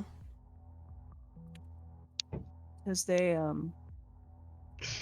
Controlled chaos. Yeah, sounds Well, good. controlled chaos negates type advantage for the enemy, but there's no type advantage here because the B team is a unique unit. They just have a So- lot of health, which is nice. They just have a lot of health. Yeah. Yeah. Okay, so the B team's going there. Stormhawk's already gone. You've got all these other boys. To decide what to do with. Let's have the Academy mages scout, because they're not really gonna get deployed anywhere nice That's true. anyway. This turn we This might want to turn. but I mean, bearing in mind that you probably want to, like, just as a helpful tip, like as the turns go on, more and more enemies are gonna appear on the field, and having a single unit at hubs might not be survivable. So you might want to start moving guys down. If I'm not saying that you have to, or I know. this unit in particular, I'm just like it's something that you can think about. Okay, so you want to have them scout. Which one do you have? So obviously one of the zombies, because there's only zombies left. Okay, so this zombie is gonna drop. Hold on.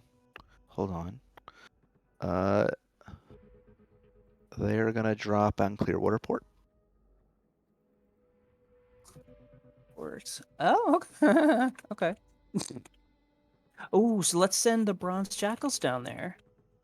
They can't get there. They can't get there. Bronze Jackals are Oh, it's not. in Okay. Arcadia. Yeah. Vogel could get there, and so could any of your emergency deployment units. Yeah. Let's see. Is Vogel in Arcadia? Vogel is Right here. right here. Technically, this little small hub is supposed to represent Fort Vogel, which is the military encampment, but I didn't want to draw that on the map, so. That's fine.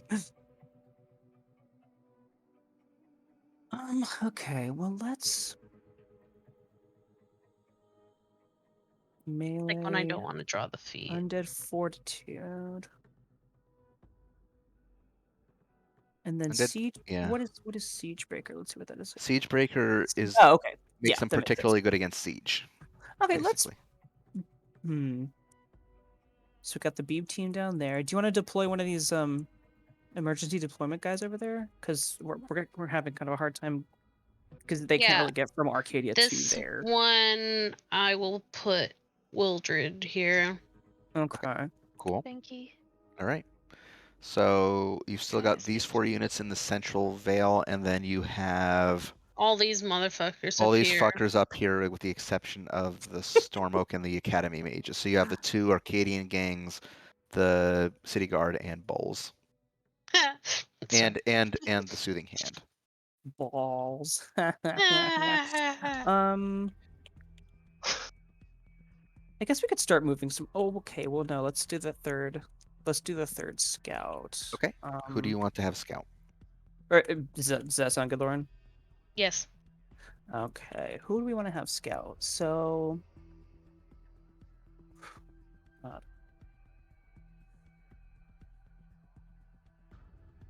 Let's have. Oh, you know what? Maybe Jackson's army should right now. Okay. So you want Jackson to scout? So she's ranged, doesn't have an advantage. There's no mages just yet, so she can scout, and she's in a pretty central location. Okay. For diversity later, right? Sure. Yeah. Okay, yeah, let's do that. So she'll scout the last zombie horde. They are going to drop. Hold on, I gotta move it all the way up. Ugh. Map's too big. They're gonna drop also at Clearwater Port. On a Sunday. So you know that those two are gonna drop at Clearwater Port, and then this one's dropping at Highlands Watch.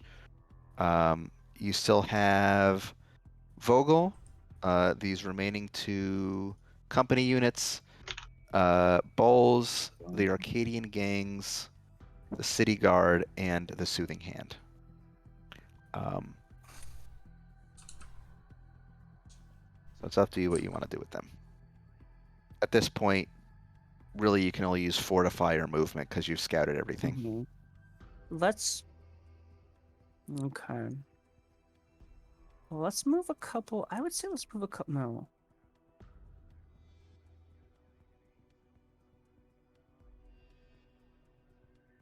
We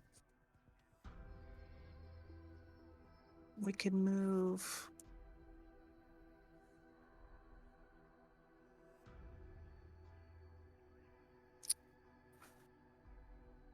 Do we want to try to get resources from the Cerulean Archipelago over to here? Because if so, we could start kind of fortifying, I guess, like the ocean, sort of?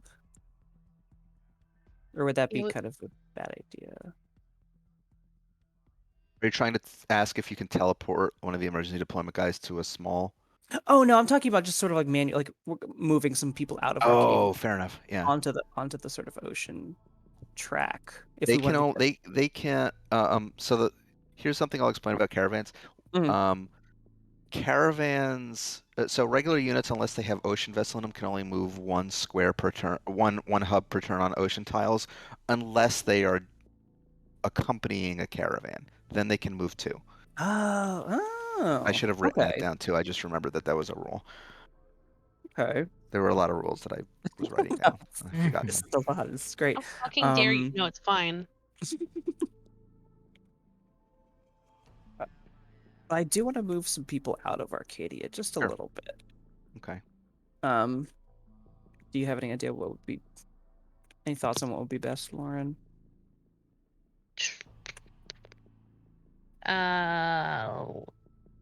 Well, I mean, we've basically scouted all the enemies for this turn, right? Mm-hmm. Okay.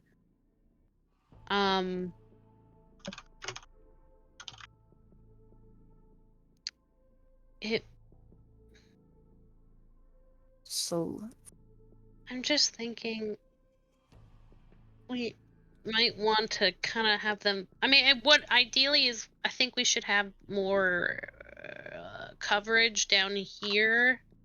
Mm-hmm. You know, but Yeah. it's gonna take a second for them to get there, or some of them to Yeah. get there. So Also keep in mind that because a lot of these units are on a Throne of the World teleport, they can go anywhere else that there's a Throne of the World teleport. So you could technically send any number of these Arcadia units to Alcalad, Hobbiton Hill, Orden Newell, Crankshaft Hold. Oh yeah, that's Do you want to true. grab? Do you want to grab two of them? Go to take them down to a Hobbleton Hill.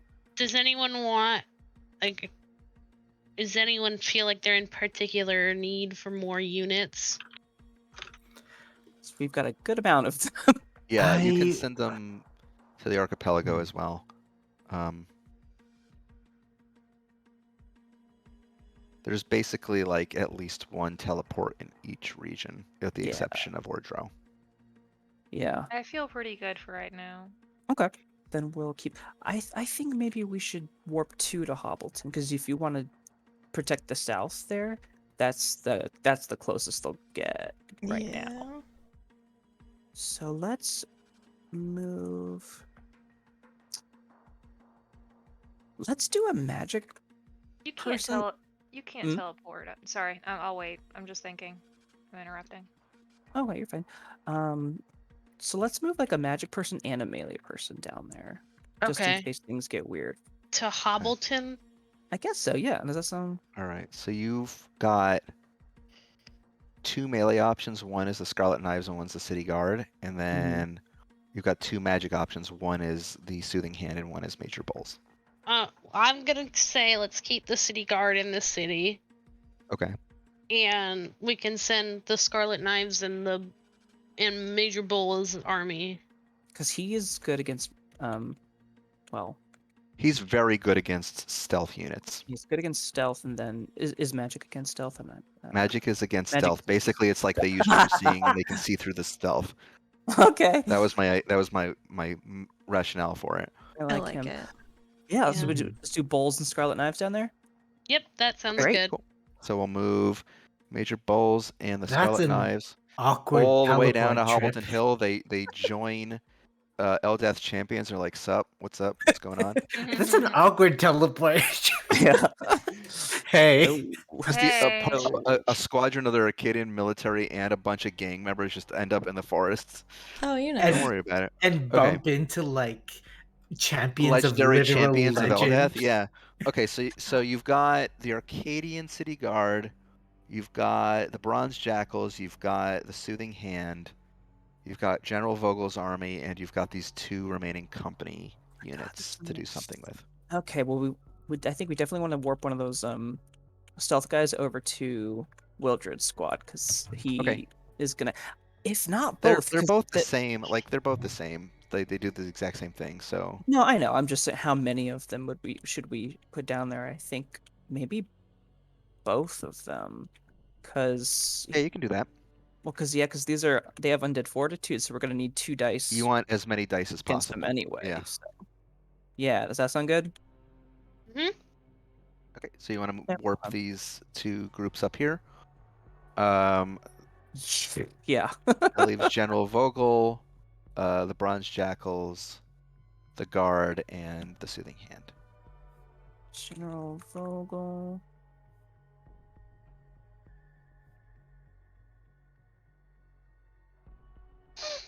Oh, where's Vogel? Oh, Vogel's right there. Okay. Vogel's right there. He's on a wilderness tile right now. A wilderness hub. Okay. Let's put him down. Maybe we can have him move down one. Okay, to Lindo. So he can start getting closer to like caravans, because Cool. that's 2 spots that are Yep. really close. So he'll stay there. And then you just have these remaining 3 Arcadian units to deal with. They can either move or one of them can fortify. Yeah, well, fortify's only for that space for this turn, right? Mm-hmm. And nothing's going to come at you. So Yeah. So I mean, we may as well have them move, I guess. all 3 of them. No, let's put one to the east, one to the south, and then keep one at the Okay. in Arcadia. Yeah. Just So which for ones do you later want to move? times. And which ones did you say they were? Bronze Jackals, the Soothing Hand, and the Arcadian City Guard. Well, you know what? Can we? Oh yeah, of course. Well, No, we'll stay here. We'll stay here, and we can have 2 of them scout other monsters, right? Not in. They can only scout stuff in only the in the- Tranquil Vale, and you've already discovered everything in the Tranquil Vale. Ah, well then. Yeah, then I guess let's move. I think let's do that there. The magic healers is best with somebody else. I think maybe we're good like this and just have them, Okay. Technically fortify. Sure. So we can say like maybe the City Guard fortifies, even though nothing's going to come at you, but we'll just say that they're fortifying for the sake of it. And the healers, you don't have to do anything really. Like they could just stay there and not do anything. All right. So that just leaves the Lady of Change's units. How do you want to handle those? This is to anybody. Could Does I anybody need request help? the stealth horde down where the mother lode is?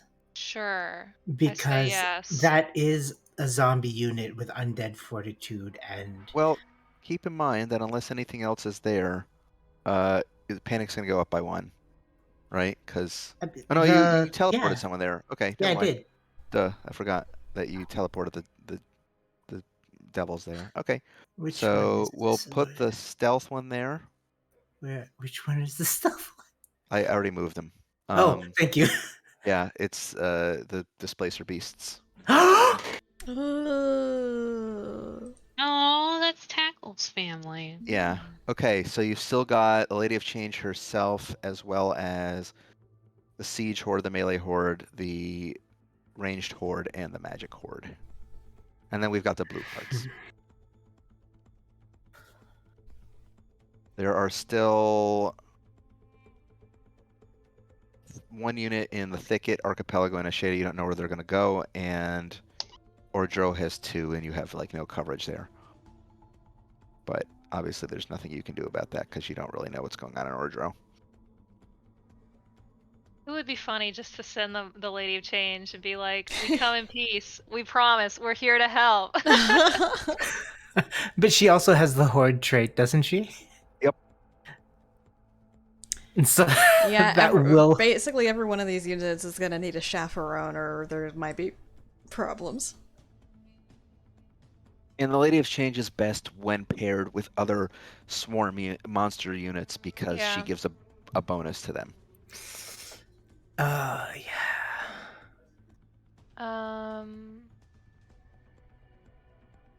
I might request one for a similar raisin at the Shadestone if nobody has an argument. No Just arguments to here. try to kill the zombie horde. Which one do you want? I am lacking ranged up there. Okay. So you want to bring the ranged one down to Shadestone? Yeah. Okay. You got these remaining 4. Anybody have any zombies they need to kill? Or feel like they need a melee, siege, or magic unit? Or generally feel like coverage? I feel think we're okay up here. Yeah, we're good. like we're mostly okay. I think if anything, I might request a melee just to back up the wild hollow hunters. Okay. So you want this melee unit? Yeah. The horse horrors? The horse horrors. Yes! Yeah, just put them in with the wild hollow hunters. Okay, so they're just gonna chill there. Yeah. Oh, Sorry. someone I moved think them. I touched it at the same time you did. Okay. That I must think we can keep the rest and Lady of Change as like a Just have them chill A there for now. backup. You don't need to Yeah. deploy them. Like they could just stay there for now. Mhm. I'll draw a box around them before we play next. It'll be the monster box. The monster. Okay. Box of monsters. And then It's finally the monster blue box. hearts. Where Now do we want to be? Yeah. you can get an emergency You can go deployment to anywhere, somewhere. right? Yeah, you can go anywhere, but then you can also on the battle phase just move again if you want to. Like if things change once everything's out on the board. Yeah, is there anything in particular that is not covered? Is there My any battle people thought- are worrying about? Can I just my thought? Mm-hmm. What if we teleported to like somewhere in Ordro to be like, Yeah, hey, I shit's coming. I think we should do that because I don't have any other idea what they should be doing right now. Yeah, I think we covered same. all the other bases. All right. Where do you want the blue hearts to move it then? Is Sultana the? Zalthana is the capital city. We should just go to the capital. We Why should not? go to- Hello, Yeah. we're here now. Hey, let's what's create up? All right. Let's create an international incident. So the blue Yeah, hearts are I gonna would create. feel bad if we just completely ignored that. So the blue hearts are gonna create trouble in Ordro. Yeah. They I pop mean- What are you in. talking about? We're protecting them. They're All right. They're fine. So that concludes Yes, the preparation phase. Oh boy. we've heard of these supposed reapers. We've dismissed these claims. All right. So the remaining units. Ebony Thicket is this remaining skeleton is going to drop on Wild Hollow. Ooh, okay. Oh, good glad- call. Good, yeah. Yeah, I made good some call. good decisions. This final zombie for the archipelago is going to drop on the forward point. This final. Hey, before we continue, I just realized the tactical something. Okay, so monsters can't drop on capitals, right? They Or can they can. drop any? Okay, never mind. They can I thought drop for on some any reason- large circle. Okay, that's probably the the best place we could have dropped then. I was just like, if Okay. they can't drop there, we might as well not be there. So any Uh, large circle, none of the smaller ones? The smaller ones that are the wilderness, they cannot drop there. Okay. Okay. Good to know. This final zombie horde is going to drop on Wellspring Font. Whew. And then these two in Ordro are going to drop on Zelthana. Well, good thing we're here. Yep. Hey fuckers, you thought you were gonna get this place? No, man. Well, All right. We're at the least instant win card. At least we're Okay. proving ourselves. So Yeah. let's do the skirmishes. So Yeah. boy. we'll start with Archipelago. All right. First, it's Jirak versus the zombie horde. All right, Jirak. Oh, All right. so If you want me to do the mathematics of like calculating the dice pool, I need can to do zoom that. in. Ah, shit! I have a disadvantage. It's exactly what. Okay, so Okay, so we'll start with number of units, so that's 1 and 1. Then we will look at type advantage. You don't get any, but it gets 1 against you. So it's 2 and 1 in favor of the enemy. Traits don't come into play here. Because Ocean Vessel is just movement, bombardment only affects range. ranged units, and Undead Fortitude is not for. It won't affect your dice pool. Okay, so you're gonna roll 1d6. I'm gonna roll 2d6. All right. 5. Okay. 4, 3. Oh no, you're rolling it in. Oh, do I need to roll it in the roll 20? I don't even think with 1d6 that you can kill this thing, because you need at least 2 dice that have a damage value on them. Wait, what? That's how Yeah, Undead that's Fortitude Undead works. Fortitude. I thought you just had to do more than. No. So the way Undead Fortitude works is that you need to have a damage roll, as in a non-zero value, on 2 or more dice. And since you only have a 1d6, you can't even Well, that defeat this. sucks. I I literally can't. I kill rolled it. a 6 and a 2, which is 2 points of damage. Oof. So Jirak's going to take Isn't 2. a 2 a 0? Yes. Mhm. But the 6 is 2 Oh, points. sorry. Yeah. Which means that Jirak takes 2 hit points of damage. He's still standing, which means that there is no panic raised on the Ire Crack Breaker. But he's going to probably need some backup on the next turn. Let's go to the Giant Skeleton versus the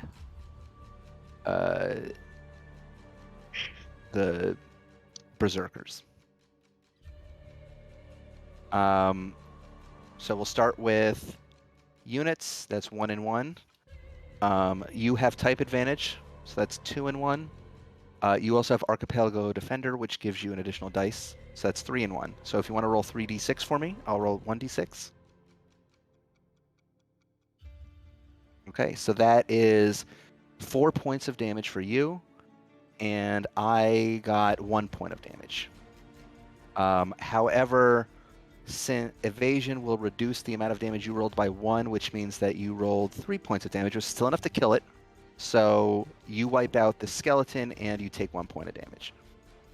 All right. Skeleton dead. So that's Archipelago done. Goliath's hanging in there. Yep. That brings us to Ashea. Okay. All right, so let's start with the Royal Guard versus the Zombie Horde. First, we'll start 1 and 1 for the number of units. Melee versus melee, there's no type advantage.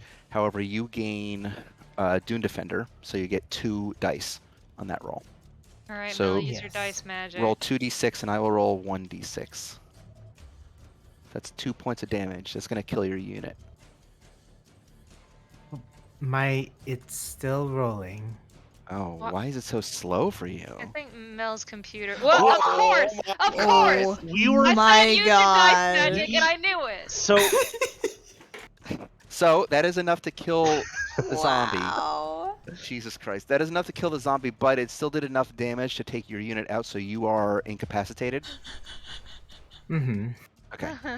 That brings us to the Glimmering Valley, where the Ghast Horde is going to fight the Gashane monks. Again, that's 1 and 1 to start with. Type advantage, there is no type advantage.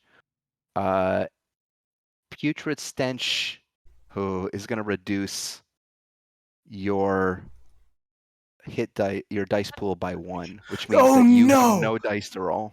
Ugh! Oh no. Which means it's just going to roll 1d6 and do damage to you if it does any damage. That's 1 point of damage to your monks. The gas torch is still there. However, since you're still on the field, no panic change. That brings us to the mother load. So you have 2 units versus my 1. You have type advantage because you have a stealth unit, so that brings you to 3 points. So you're going to roll 3d6 against my 1d6. Okay. That's no damage from me. That is 3 points of damage. That is enough to kill the zombie. Okay. At the end of this, no undead control any of these hubs, so no panic. Okay. All right, now we'll go to the thicket. Okie dokie. First, we've got the Wild Hell Hunters and the Monster Swarm, the Horse Horrors versus the Skeleton Horde. So that's going to start with 2 to my 1. Then, so that's a melee type. There's no type advantage here. So there's no type advantage. Thicket Defender gives you an additional dice. So that you're going to roll 3d6 and I'm going to roll 1d6. Okay. I do no damage, and you do 4 damage. So Wow. the skeleton horror is dead. However, when it dies, it does 1 point of damage. It takes out the monster swarm. Oh, whoops. Right. Okay. So that brings us to the old heroes versus the skeleton horde and the ghoul horde. Starting out, that is going to be 1 dice for you, 2 dice for me. You get type advantage for being a unique unit, so you get an additional dice. Nice. And so it's going to be 2d6 versus 2d6.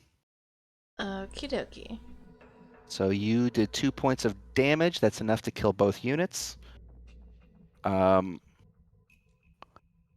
did 3 points of damage. So the old heroes are going to take 3 points of damage. Both of these are going to die. And when the bone horde dies, it's an additional point of damage. So the old heroes are down to 1 hit point. Ooh, spice. Golly. That resolves everything in the thicket. Moving up to the Sapphire Highlands. Okay. We have this big fucking rumble at the Steel Song Homestead. You have 3, I have 2. You have type advantage on any of these? Let's see. So you have melees, which would you have 1 stealth unit, so you have type advantage. Yeah. So now you're up to 4. The War Chief trait, I believe, gives you some benefit. Let's see. War Chief treats all values of 0 as a 1 instead, which means that if you roll any 1s or 2s, we're going to treat it as a 3 or 4, basically. Highland Defender gives you an additional dice, so you're up to 5. Yep, so you roll 5d6 and I will roll 2d6. So that is 3 Is points it of not damage. 6 because it's 2 Highland Defenders? No, you don't get. It doesn't stack. Oh, it doesn't stack. Okay, never mind. So roll 5. Okay, so that's 2, 3, 4, 5, 6.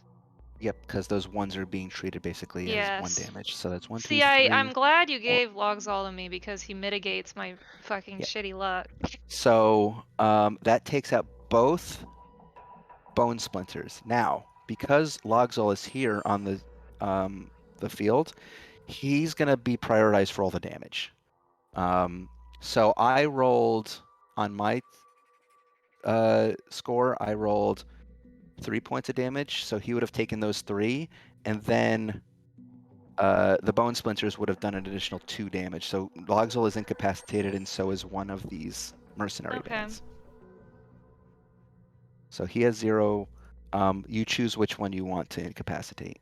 The stealth one or the ranged one? Stealth. Okay, so the stealth one is also incapacitated. That brings us to the Durandares and the monster swarm versus the zombie horde. That is going to be 2 to my 1, and then you have any type advantage? No, there's no type advantage here, nor is there any type advantage on my side. I think that's it. I don't think there's anything else that applies here. So you're gonna roll 2d6. I'm gonna roll 1d6. Ah. Ah. Ooh, big number. Big So number. that's enough to kill it, and because you rolled damage on 2 dice, it's just dead. Get out of here. And it did no damage to you. Okay.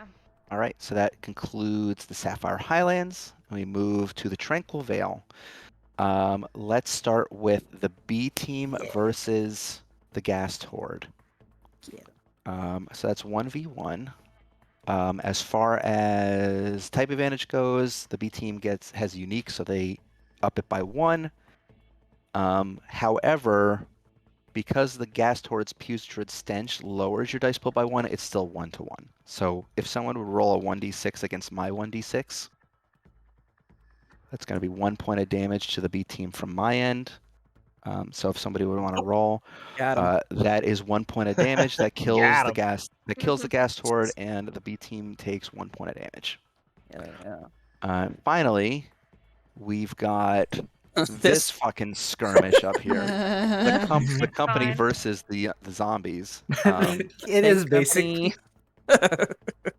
So that's 3-2, and then type advantage. You get type advantage. So now you're up to 4, and then Wilrid's Specialist gives you an additional 1, so that's 5. So you're going to roll 5d6 against my 2d6.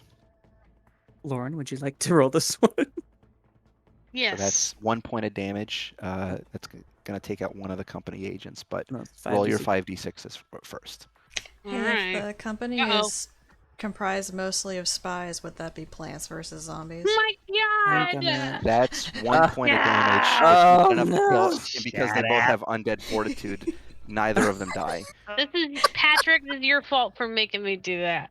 The 1 point of damage that I delivered will take out one of these 2 company units. Tell me which one you want to take out.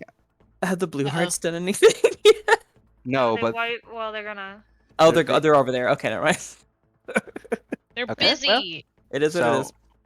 So which one do you want it to? I mean, they're the same, so it really probably doesn't matter. Which icon do you like more? Is one of them a man? Kill the man. They're both. Oh, I they're think both that the one women. on the right is. They have no gender. They have no gender. Oh, I love it. Well, that just makes it more Go financier because. Money. Oh yeah. I mean, they both have money in their name, but financier is more. funny though. I like the financier. The financier was. He was the one who gave Ellen her. Okay, so we'll go with that. We'll go with financier's group. They're incapacitated. The zombies are still there. However, Wilrid and the others still. They just had a very. They're used to keeping to the shadows and doing wet work. They're not used to fighting zombie hordes, so maybe they just had a bad string of luck. Well, they need to get over it because they have a type advantage. They do. So they just had some bad luck on that. Get it together, y'all. Blue Hearts, do you want to either take out the ones in Zalthana, or do you want to go somewhere else and assist some of your allies for any of the remaining ones? I feel like we're just gonna leave Zalthana. I think we do need to take these out. Yeah, I mean, we probably came here and we were like, hey, look, the moon's coming. There's a bunch of undead on the way. There's gonna be stuff landing in Ordro. Okay. So you want to stay here and you want to use your Avatar Bearer trait here? I like it. Yeah, I like it narratively. Yeah, it's thematically sound. So this giant skeleton and this ghoul horde drop down on the capital city of Ordro, and the Blue Hearts just take to the streets and absolutely annihilate these undead. Just imagining like Six. the There's blue not a hearts. single. There is not a single casualty among the soldiers or the citizenry. The Blue Hearts save the day, It earning the awe and respect. legitimizes our claims. Before we resolve what that act of bravery gets you, let's do the resolution first. Sorry. Okay, so let's do the resolution phase. We'll start with the Cerulean Archipelago again. So what action are you taking for Ira Cragbreaker? Oh, Recover, quell. Well, you don't have to quell panic because you're still at 0, or generate resources, which you can do at the forward point. is generating resources require a unit to be there? Because does No. it just happen? It just happens. It'll create. Oh, a it's for the caravan. whole region. Yes. Okay, right. I think the smartest decision here is to recover because. Okay. Well. So that Yes. will max your HP for both Jirak and the Cragbreaker Berserkers. Get them back up to full. 4.30 resources. I think that's secondary to losing. Yeah, I don't have a lot of units to defend the archipelago, so I really should just. Okay. I guess I should just recover. Okay. So we'll bring them back up to full, and that takes care of the Cerulean the Ira Cragbreaker. The forward archipelago doesn't really have anything it can do because it's not a resource generator. You're already at full hit points, and there's no panic, so there's really nothing to do there. Wait, which one's the forward archipelago? This whole circled area that's outside of our Cragbreaker, basically like all these islands, yeah, plus the ocean, like that big area. Does that include the embrace? Yes. Oh, okay. Okay. Alcalad, what is Western Alcalad doing? I would have really loved to generate resources, but I don't think I can afford to right now because I have so few. Yeah, you had a run of bad luck. Yeah. So sorry guys, I'm gonna have to recover. No worries. So Yeah. recovering for both the monks and the Royal Guard, they're back up to full. What is Eastern doing? They don't really have I don't think to they do have anything. anything to do. Yeah, they were successful. They had like no damage, and they have no resources to generate. So, I guess they don't do anything. They sort of high five awkwardly with the devils. I guess. Yeah.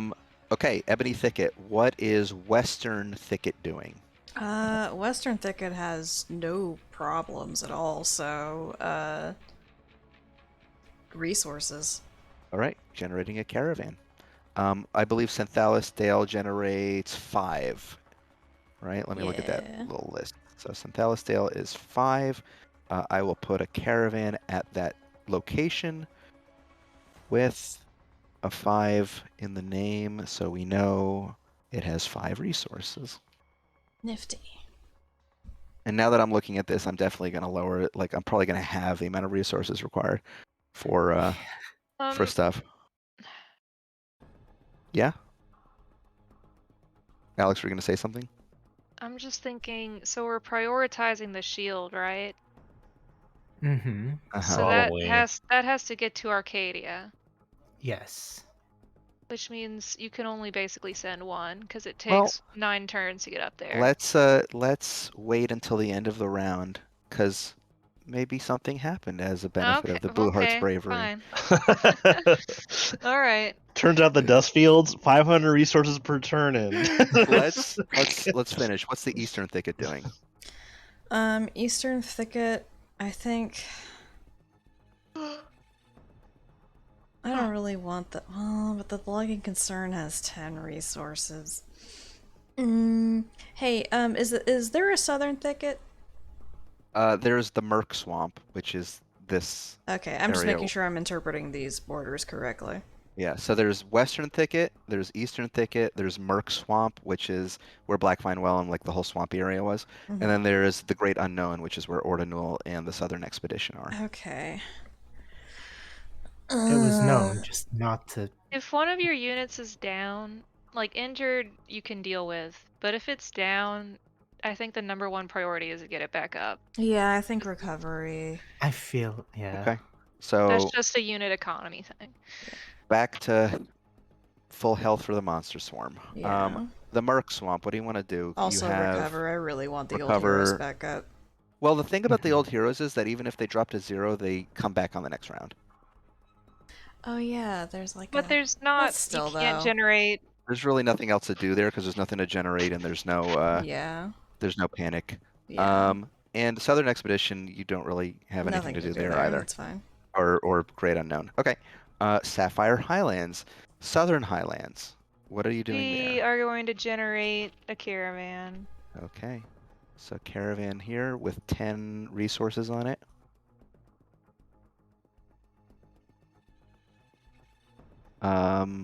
Okay. What's Central Highlands doing? Recover. Okay. So that brings us back with both Logzol and the mercenaries. And then Northern Highlands Chill. really doesn't have anything to do. Yep. Okay. The big one, Tranquil Vale. Mhm. We'll start with, I guess Northern Vale doesn't really have anything to do because everything's at full health and you have no resources to generate and panic is at 0. Hmm.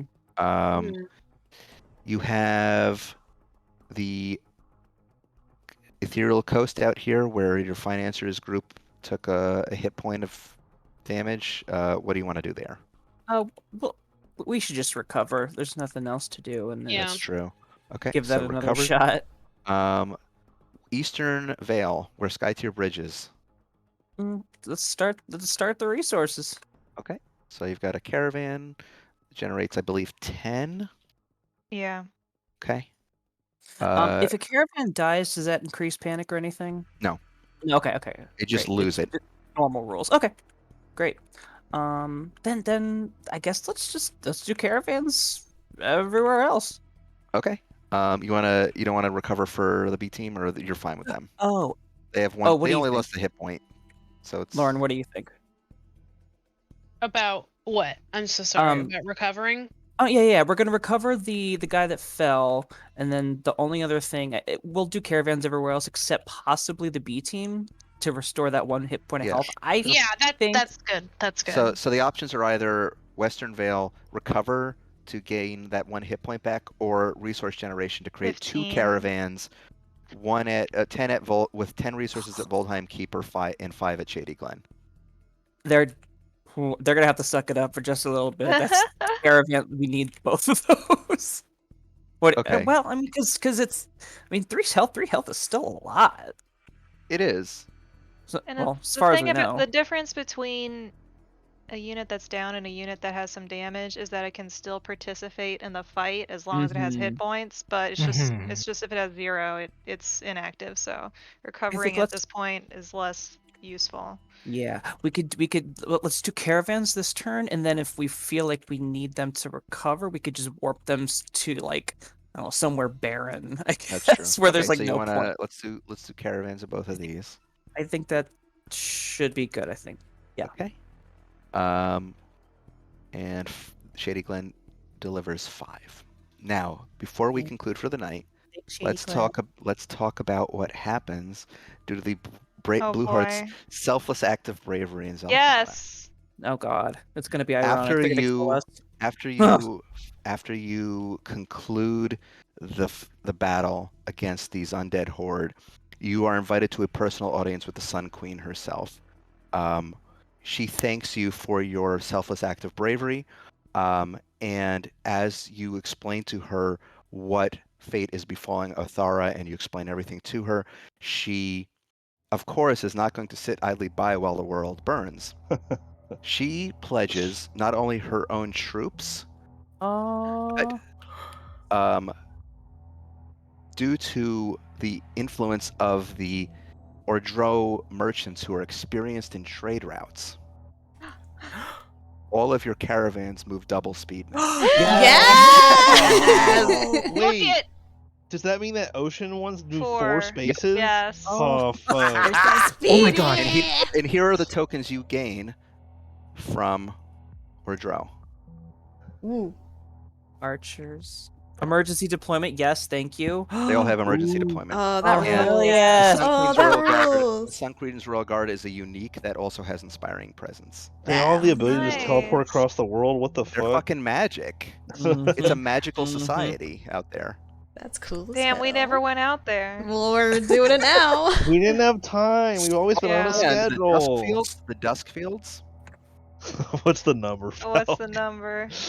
Let me Show me the big number, Falk. What's the Let me number, just- Val? I'm Let me watching. just- I'm watching the I question mean, marks. it's probably, you're probably gonna Oh. get your hopes up, but 20? 30? no. Wait, I'm trying to look.